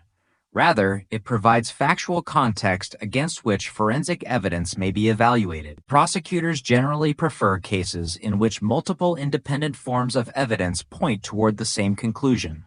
The role of prosecutors becomes increasingly important as the investigation progresses. Prosecutors review the available evidence to determine whether it satisfies the legal requirements for filing criminal charges. They evaluate the admissibility of forensic findings, identify potential evidentiary challenges, and advise investigators regarding additional inquiries that may strengthen the case. Because homicide prosecutions often involve extensive pretrial litigation, early collaboration between investigators and prosecutors helps ensure that evidence has been collected, preserved, and documented according to applicable legal standards. Cold case prosecutions also require investigators to anticipate issues unique to the passage of time. Some witnesses may no longer be available because they have died or cannot be located. Physical locations may have changed substantially since the original crime. Documentary records may have been archived under outdated systems or transferred among multiple agencies. Detectives therefore devote considerable effort to authenticating historical evidence and establishing continuity between the original investigation and the reopened case. Comprehensive documentation prepared decades earlier often becomes invaluable during this process. Defense attorneys likewise examine every aspect of a cold case investigation. They may challenge laboratory procedures, question witness reliability, scrutinize evidence preservation, or argue that the passage of time has impaired the fairness of the proceedings. These challenges underscore why investigators seek corroborating evidence whenever possible. A case supported by multiple independent sources of reliable information is generally more resilient than one relying upon a single category of evidence alone. The preservation of evidence throughout the investigation remains essential. Chain of custody records demonstrate who handled each item of evidence and under what circumstances. Secure storage protects biological material, documents, and physical exhibits from loss, contamination, or alteration. Cortez frequently examined these procedures closely because confidence in forensic conclusions depends not only upon scientific testing, but also upon confidence that the tested material remained authentic from the moment of collection through laboratory analysis and eventual presentation in court. Modern cold case investigations increasingly rely upon multidisciplinary collaboration. Detectives, forensic scientists, prosecutors, crime analysts, digital specialists, genealogists in appropriate cases, and victim advocates each contribute expertise that strengthens the overall investigation. No single discipline solves a complex homicide independently. Instead, successful prosecutions emerge through the careful integration of scientific evidence, historical research, investigative experience, and legal analysis. Perhaps the most significant lesson demonstrated by successful cold case prosecutions is that time does not necessarily diminish the value of objective evidence. While memories may fade and investigative challenges increase, carefully preserved biological evidence, comprehensive documentation, and advances in forensic science have allowed many investigations once considered unsolvable to be revisited with renewed effectiveness. DNA profiling has transformed criminal investigation, but its greatest strength lies not in replacing traditional detective work. Rather, it provides a powerful scientific foundation upon which investigators can build a comprehensive case supported by multiple forms of reliable evidence. For victims' families, the reopening of a cold case often represents more than a renewed investigation. It reflects the continuing commitment of the criminal justice system to pursue answers regardless of how much time has passed. Building a prosecutable homicide case decades after the crime requires patience, precision, scientific rigor, and meticulous attention to detail. It is a process measured not by dramatic moments, but by the careful accumulation of verified facts, each contributing to a body of evidence capable of withstanding scrutiny in court and bringing long-awaited accountability to crimes that once seemed destined to remain unresolved. The press conference is scheduled only after investigators and prosecutors determine that sufficient information can be shared without jeopardizing the ongoing judicial process. Television cameras line the room, reporters fill every seat, and microphones from local and national news organizations crowd the podium. Many journalists covering the announcement were not yet born when the original crime occurred, a reminder of how much time has passed since April Tinsley's murder first shocked the community. A senior law enforcement official opens the briefing by acknowledging the decades-long investigation and recognizing the dedication of generations of detectives, forensic scientists, crime scene personnel, prosecutors, and support staff who contributed to the case over many years. The official also expresses sympathy for April's family, emphasizing that the announcement cannot undo their loss, but represents an important step in the pursuit of justice. Investigators explain, in general terms, that advances in forensic DNA analysis played a critical role in reopening the investigation. They note that biological evidence collected and carefully preserved during the original investigation remains suitable for modern scientific testing. Officials further explain that investigative genetic genealogy helped generate an investigative lead, while emphasizing that genealogical research itself did not establish guilt. Instead, it directed investigators toward an individual whose DNA was later compared through established forensic procedures with the biological evidence recovered during the investigation. Questions from reporters focus on how a case could remain unsolved for so many years. Investigators explain that forensic science has advanced significantly since the late 1980s, and that technologies unavailable during the original investigation are now capable of analyzing evidence in ways previously impossible. They stress that the outcome reflects both scientific progress and the meticulous preservation of evidence by the original investigative team. Officials decline to discuss specific evidentiary details that may become relevant in future court proceedings. They avoid commenting on potential trial issues, possible motives, or matters not yet presented in court. Throughout the briefing, they reinforce a central principle of the criminal justice system. An arrest marks the beginning of formal judicial proceedings, and the accused is entitled to the presumption of innocence unless and until proven guilty in court. The briefing concludes with a broader message to the public. Law enforcement leaders encourage continued cooperation in unresolved investigations and emphasize that cold cases are not forgotten. They explain that agencies across the country continue reviewing unsolved homicides as forensic science evolves, recognizing that evidence collected decades earlier may acquire new significance through modern analytical techniques. The announcement ends not with celebration, but with a measured acknowledgement that while scientific advances have created new opportunities for accountability, the ultimate determination of guilt remains the responsibility of the court. Following the 2018 arrest in the murder of April Tinsley, the reaction across Fort Wayne and the surrounding communities of Northeast Indiana was marked by a mixture of relief, reflection, and renewed grief. The case had remained part of the region's collective memory for 3 decades, and many residents remembered not only the crime itself but also the fear that followed it. For many longtime residents, the announcement that a suspect had been identified through advances in forensic DNA technology came as a surprise. People who had participated in neighborhood searches, volunteered during the original investigation, or followed the case closely in 1988 recalled the profound impact the murder had on daily life. Parents who had once allowed children to play freely outdoors described how the crime permanently changed family routines, with many becoming far more cautious about allowing children to walk or ride bicycles alone. April Tinsley's family publicly expressed appreciation for the investigators who continued working the case over many years.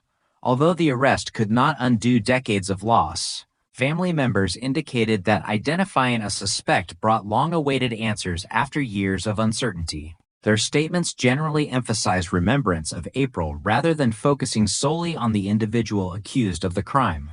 Law enforcement officials also acknowledged the work of multiple generations of investigators. Detectives involved in the original investigation had retired long before the arrest, but many were recognized for preserving evidence and maintaining detailed case files. Officials emphasized that solving the case was the result of cumulative efforts spanning decades rather than the work of a single investigative team. They frequently pointed to the careful preservation of biological evidence as one of the key factors that made later forensic breakthroughs possible. The case also attracted national attention because it illustrated the growing role of forensic DNA analysis and investigative genetic genealogy in resolving cold cases. Criminal justice professionals viewed the investigation as an example of how modern scientific methods could complement traditional detective work. Many agencies cited the case when discussing the importance of reviewing unsolved homicides in light of advances in forensic technology. Within the broader community, the arrest prompted renewed conversations about other unresolved cases. Residents expressed hope that scientific advances might eventually provide answers in investigations that had remained unsolved for many years. At the same time, Law enforcement leaders cautioned that not every cold case contains biological evidence suitable for modern DNA analysis, and that each investigation depends upon the quality and availability of preserved evidence. Public discussion also highlighted the importance of evidence preservation. Investigators explained that decisions made during the original 1988 investigation, particularly the careful collection, documentation, and storage of biological evidence, allowed forensic scientists to apply techniques that did not exist when the crime occurred. This message resonated with both law enforcement professionals and the public, reinforcing the idea that meticulous investigative work can retain value across generations.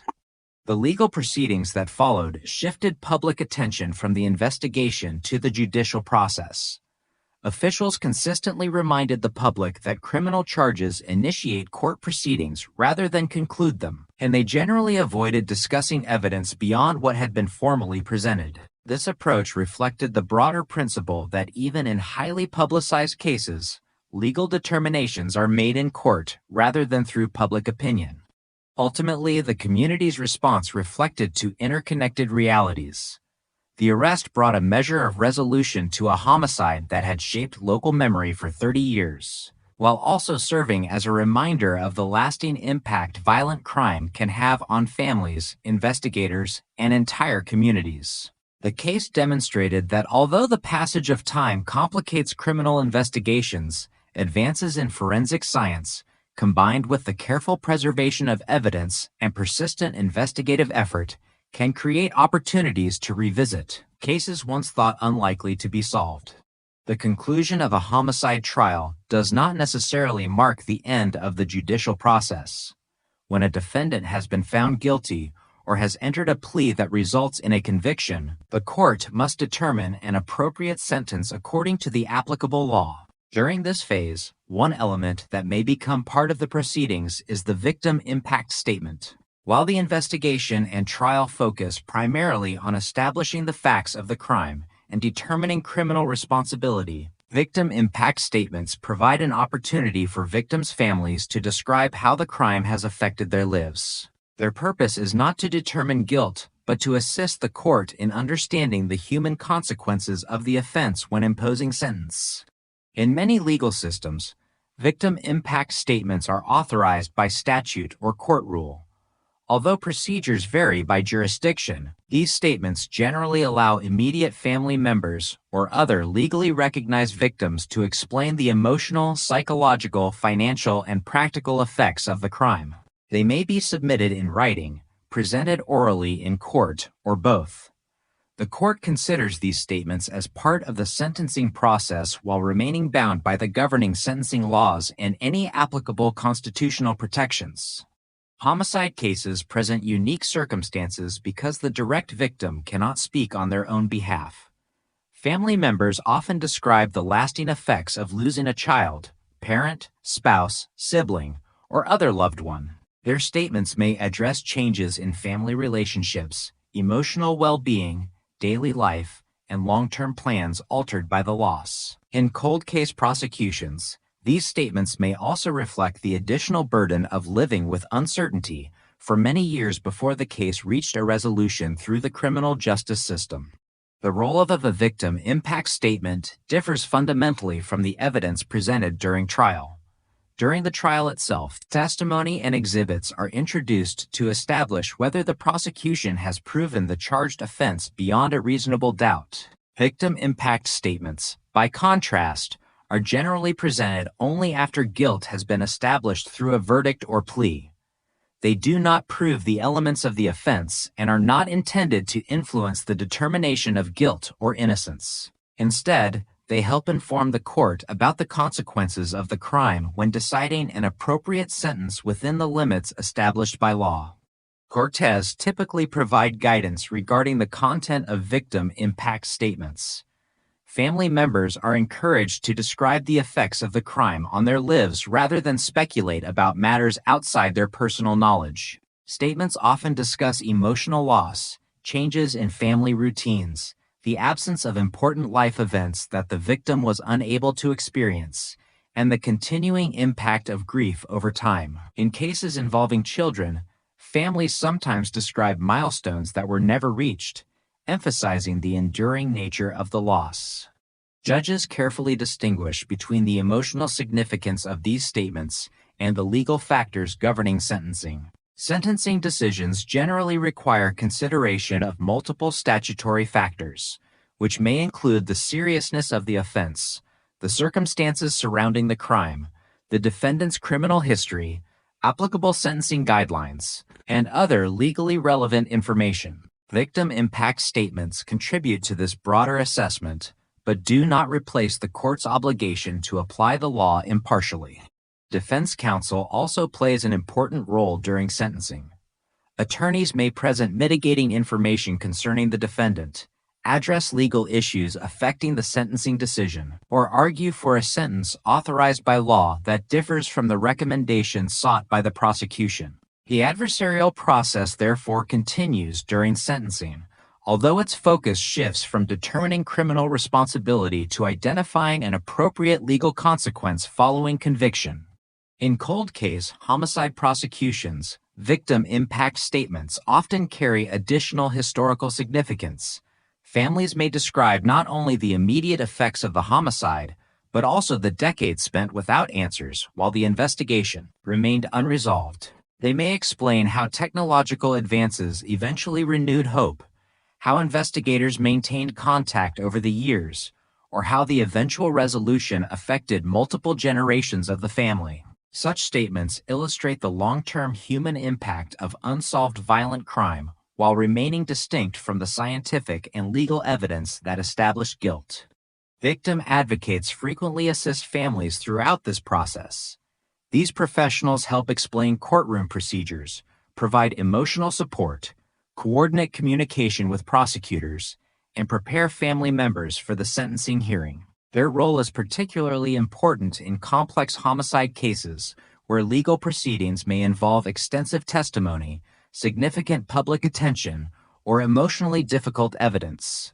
Modern criminal justice systems increasingly recognize that victims and their families have important interests beyond the determination of guilt. While the prosecution represents the interests of the state in enforcing criminal law, victim impact statements provide families with a structured opportunity to describe the personal consequences of the offense within the legal framework established by the court. This participation acknowledges that homicide affects not only the immediate victim, but also parents, children, siblings, spouses, friends, and entire communities whose lives are permanently altered.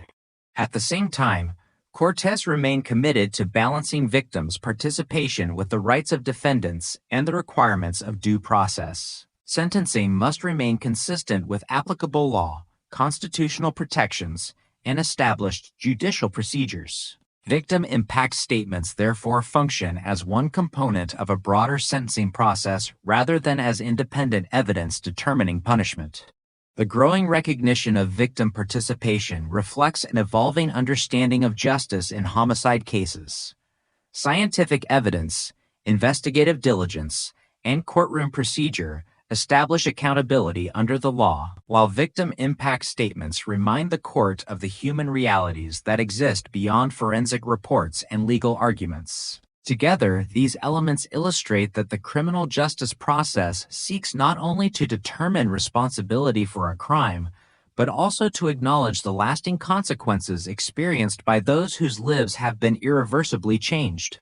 For many years, once a homicide investigation exhausted every available lead, it often entered a period of relative inactivity. Detectives had interviewed witnesses, processed the crime scene, examined forensic evidence, and pursued every reasonable suspect, yet the case remained unsolved. These investigations became known as cold cases, not because they were forgotten, but because no immediate investigative opportunities remained. Today, many law enforcement agencies address these cases through dedicated cold case units, specialized teams whose primary mission is to review unsolved homicides using modern investigative techniques and scientific advances.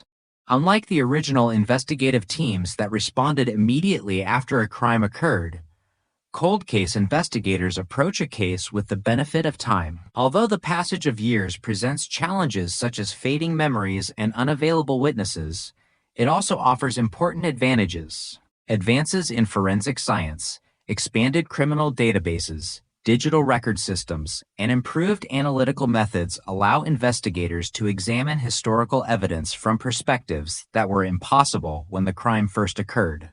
The work of a cold case unit typically begins with a comprehensive review of the original investigative file. These files often contain thousands of pages of reports, photographs, witness interviews, laboratory records, search warrants, evidence inventories, maps, and correspondence accumulated over many years. Detectives do not assume that earlier investigators made mistakes. Instead, they seek to understand precisely what information was available at each stage of the investigation, which leads were pursued, how evidence was evaluated, and what questions remained unanswered. This historical review preserves continuity while identifying opportunities created by modern investigative tools. Evidence preservation plays a central role in nearly every cold case investigation. Biological samples, fingerprints, trace materials, clothing, and other physical exhibits collected years or decades earlier may remain scientifically valuable if they were properly stored and documented. Modern forensic laboratories frequently possess analytical capabilities that did not exist when the evidence was originally examined. Consequently, material once considered inconclusive may now yield useful scientific information. Decisions made by crime scene personnel during the original investigations, such as careful packaging, contamination prevention, and meticulous chain of custody documentation, often determine whether later forensic testing is possible.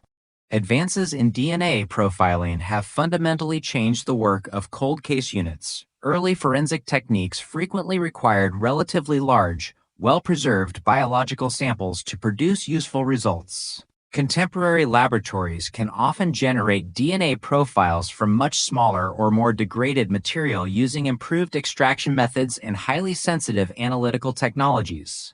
When a DNA profile is successfully developed, investigators may compare it against appropriate criminal justice databases to determine whether a known individual has previously provided a matching sample under applicable legal authority. In cases where conventional database searches do not identify a suspect, investigators may, when permitted by law and agency policy, consider investigative genetic genealogy. This approach combines forensic DNA analysis with genealogical research to identify potential relatives of an unknown individual through genealogy databases that allow law enforcement matching under defined conditions. Importantly, genealogical analysis generates investigative leads rather than establishing criminal responsibility. Any individual identified through genealogical research must still be investigated using traditional police methods, and any forensic conclusions must be independently confirmed through standard laboratory DNA comparisons before they can serve as evidence in criminal proceedings. Cold case investigations rely upon collaboration among multiple disciplines. Detectives work closely with forensic scientists, crime analysts, prosecutors, digital specialists, and, where appropriate, professional genealogists. Crime analysts reconstruct historical timelines and geographic patterns. Forensic scientists reevaluate preserved evidence using current laboratory methods. Prosecutors advise investigators regarding evidentiary requirements and legal procedures. This multidisciplinary approach reflects the complexity of historical homicide investigations, where no single form of expertise is sufficient to resolve every question. Witness evidence also receives careful reassessment. Investigators may re-interview individuals whose observations remain relevant, compare historical statements with newly developed information, or identify previously overlooked witnesses through modern records research. At the same time, detectives recognize that memory naturally changes over time. Contemporary interviews are therefore evaluated alongside original documented statements rather than replacing them. This careful comparison helps distinguish first-hand recollections from information acquired through later media coverage or discussion. Digital technology has further transformed cold case investigations.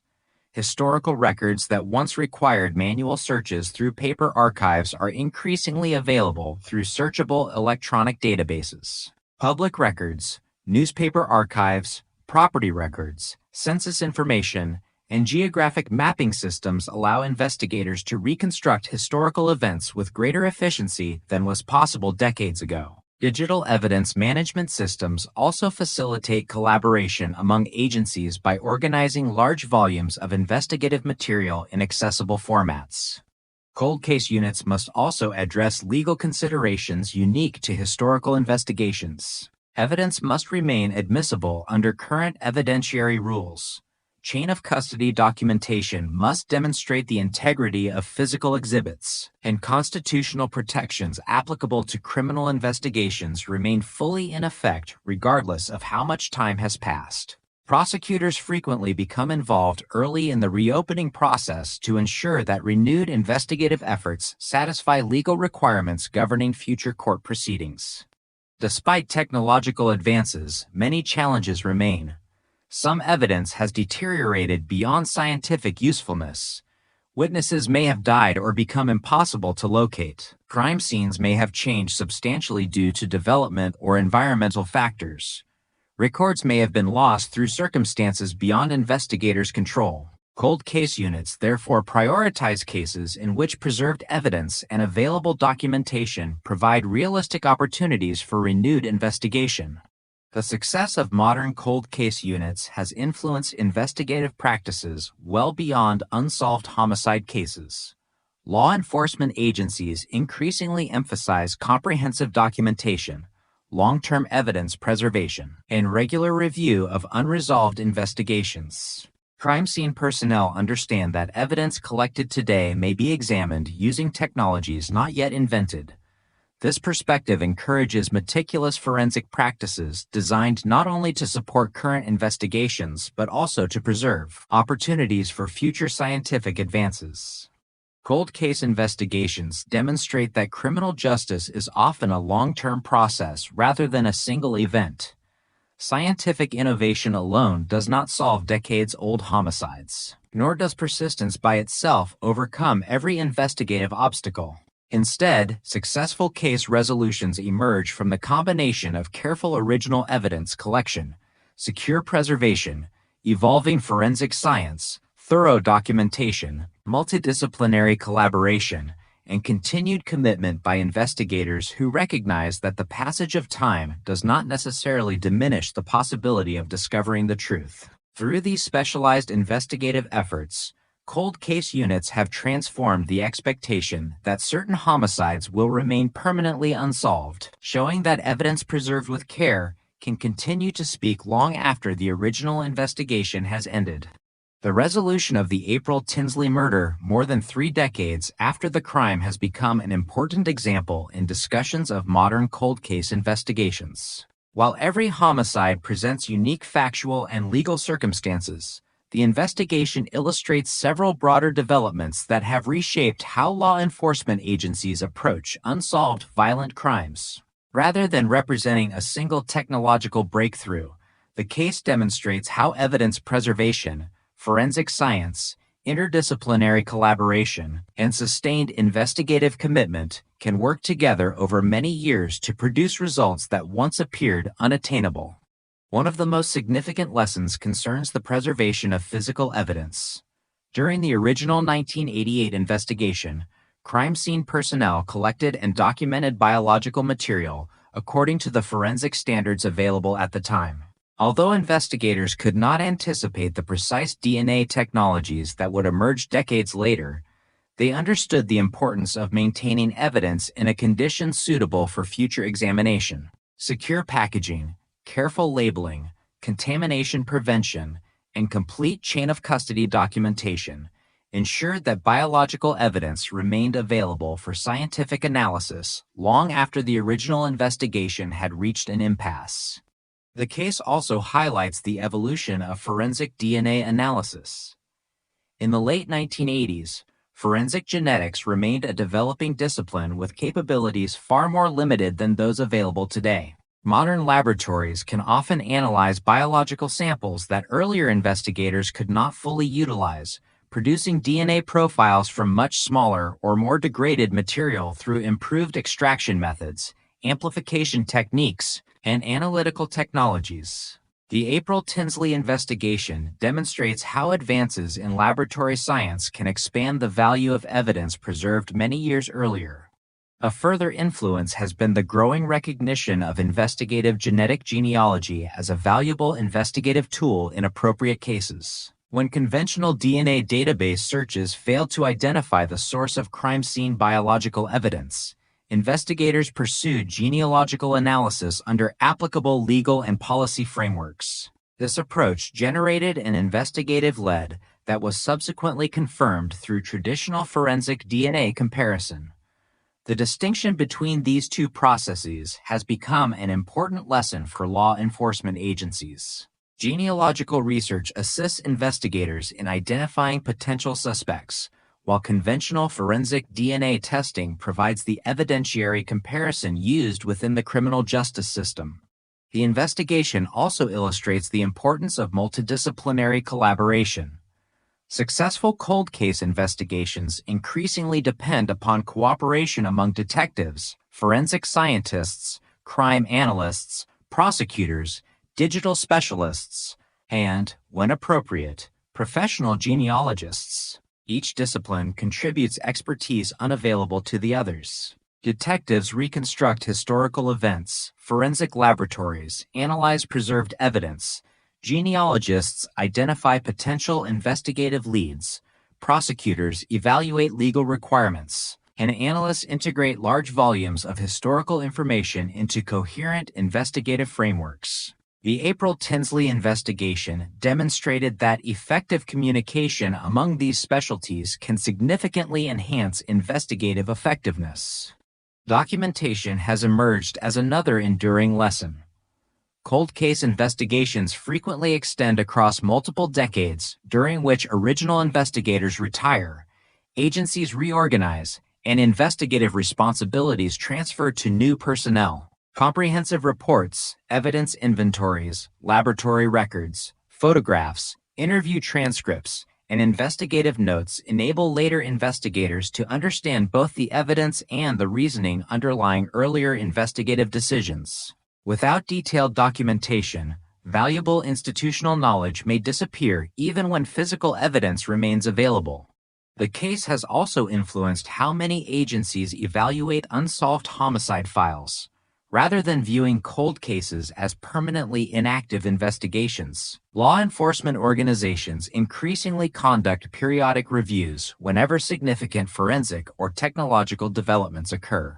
Advances in DNA analysis, digital databases, fingerprint technology, imaging techniques, and other forensic disciplines may create new opportunities to examine historical evidence. Consequently, many agencies have established specialized cold case units dedicated to systematically reassessing unresolved investigations.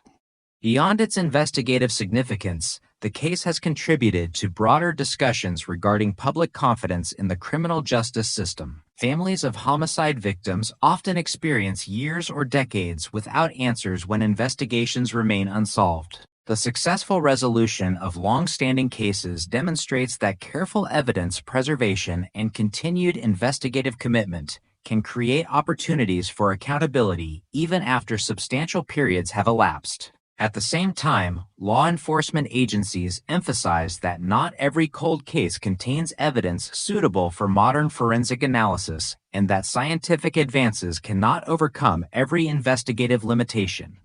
The investigation has further underscored the importance of maintaining rigorous legal standards despite technological innovation. DNA evidence, genealogical research, and other scientific developments operate within established constitutional, statutory, and evidentiary frameworks. Investigators must continue to obtain evidence lawfully, preserve chain of custody, respect applicable privacy protections, and present scientifically reliable testimony in court. The effectiveness of modern forensic science therefore depends not only upon technological capability, but also upon adherence to fundamental legal principles that protect the integrity of criminal proceedings. Training within law enforcement has likewise evolved in response to cases such as April Tinsley's.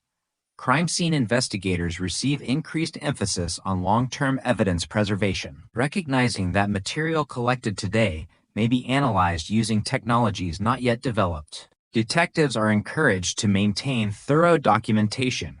Prosecutors increasingly consult with investigators during complex forensic investigations, and forensic laboratories continue refining quality assurance procedures designed to support both current and future criminal proceedings. The influence of the case extends beyond professional practice to public understanding of forensic investigation. Media coverage frequently portrays DNA as an immediate solution to criminal investigations, but the April Tinsley investigation illustrates a more accurate reality. Scientific breakthroughs become effective only when combined with meticulous evidence collection, careful preservation, comprehensive documentation, sustained investigative effort, and lawful judicial procedures. Technology provides powerful investigative tools, yet those tools achieve their greatest value within a disciplined investigative framework built over many years. Ultimately, the lasting significance of the April Tinsley investigation lies not in any single scientific technique, but in the convergence of preparation and innovation across generations. Evidence collected with care in 1988 remained available for technologies developed decades later. Investigators who inherited the case respected the work of their predecessors while applying modern analytical methods.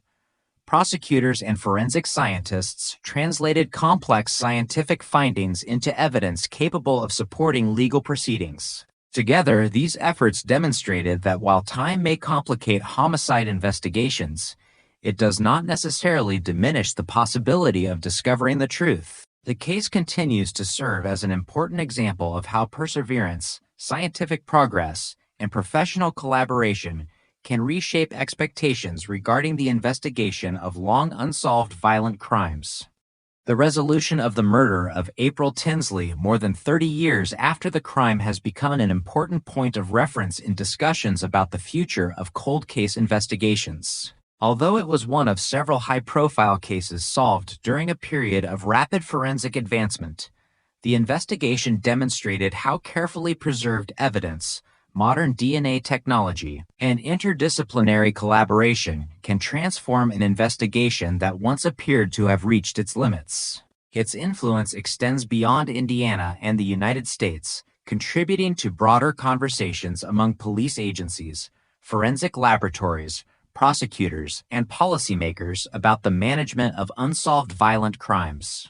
One of the most significant contributions of the case has been its reinforcement of the importance of preserving biological evidence. Long before sophisticated DNA technologies became available, investigators collected and stored biological material using accepted forensic procedures. Decades later, those preservation efforts allowed scientists to apply analytical methods that did not exist when the crime occurred. The case has since been cited in professional training and forensic education as an example of why evidence retention policies are essential. Many agencies have strengthened long-term evidence preservation practices, recognizing that material collected today may become more valuable as scientific capabilities continue to evolve. The investigation also highlighted the practical value of revisiting unsolved homicide files. Historically, many cold cases remained inactive after conventional investigative leads had been exhausted. Modern policing has increasingly shifted toward periodic case reviews, particularly when significant advances occur in forensic science or investigative technology. The April Tinsley investigation demonstrated that a case once considered stalled could acquire new investigative opportunities through improved DNA analysis and the careful re-examination of preserved evidence. This perspective has encouraged agencies in numerous jurisdictions to establish formal review procedures for historical homicide investigations. Another enduring influence involves the integration of forensic science with traditional detective work.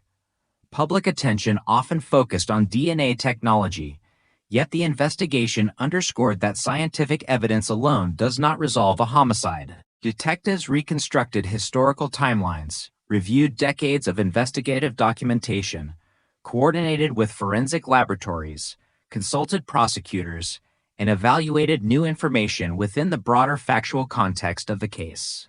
This multidisciplinary approach has become a model for many cold case units, emphasizing that technological advances are most effective when combined with careful investigative practice.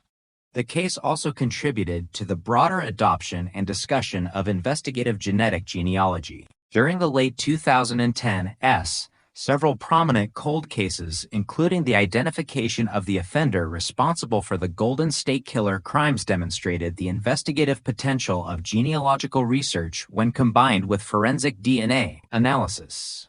The April Tinsley investigation became part of this broader development by illustrating how genealogical methods could generate investigative leads that were subsequently confirmed through conventional forensic DNA comparison. At the same time, the case reinforced an important procedural distinction. Genealogical research serves as an investigative tool, while traditional forensic DNA testing provides the evidentiary comparison used in criminal proceedings. Law enforcement agencies have also drawn lessons from the investigation regarding documentation and institutional continuity. Cold case investigations frequently extend across multiple generations of investigators. Original detectives may retire, agencies may reorganize, and investigative responsibilities may transfer to new personnel. Comprehensive reports, evidence inventories, crime scene photographs, laboratory records, and interview summaries allow later investigators to understand not only what evidence exists, but also how earlier investigative decisions were made. The April Tinsley case demonstrated that thorough documentation preserves institutional knowledge as effectively as evidence preservation safeguards physical exhibits. Professional education within forensic science and criminal investigation has likewise reflected lessons associated with the case. Training programs increasingly emphasize contamination prevention, secure evidence storage, chain of custody procedures, and interdisciplinary communication. Crime scene investigators are encouraged to collect and preserve evidence with the understanding that future technologies may extract information unavailable through current analytical methods. Detectives receive instruction regarding the importance of detailed investigative records capable of supporting future case reviews many years later. The investigation has also influenced public expectations concerning unsolved crimes. Families of victims, community members, and policymakers have increasingly recognized that advances in forensic science may create opportunities to revisit investigations long after the original crime occurred. At the same time, criminal justice professionals consistently emphasize that not every cold case contains biological evidence suitable for DNA analysis, and not every investigation will benefit from genealogical research. Scientific innovation expands investigative possibilities, but does not eliminate the need for careful evidence evaluation, lawful investigative procedures, and corroborating information. Another important legacy involves collaboration across institutional boundaries. Modern cold case investigations often require cooperation among local police agencies, state laboratories, federal partners, prosecutors, academic researchers, and forensic specialists. The April Tinsley investigation illustrated how successful case resolution depends upon coordinated expertise rather than isolated effort. This collaborative model has become increasingly common as forensic investigations grow more technically sophisticated and multidisciplinary. The legal significance of the case has been equally important. Courts continue to require that DNA evidence be presented through established scientific procedures, supported by documented chain of custody and reliable laboratory methods. The investigation demonstrated that even when modern technologies generate new investigative opportunities, constitutional protections, evidentiary standards, and judicial oversight remain fundamental components of the criminal justice process. Scientific innovation, therefore, operates within, not outside, the legal framework governing criminal prosecutions. Perhaps the most enduring lesson from the April Tinsley investigation is philosophical rather than technological. The case illustrates that a homicide investigation is not necessarily limited by the scientific capabilities available at the time the crime occurs. Instead, careful evidence collection, secure preservation, comprehensive documentation, and sustained institutional commitment allow future investigators to apply methods that earlier generations could not have imagined. This perspective has reshaped how many law enforcement agencies view unsolved homicides, encouraging long-term stewardship of evidence and continued investment in cold case review programs. Today, the April Tinsley investigation is remembered not simply because it was solved after many years, but because it demonstrated how modern criminal justice can bridge generations. Original investigators preserved evidence without knowing how it might one day be analyzed. Later forensic scientists developed technologies capable of extracting new information from that evidence.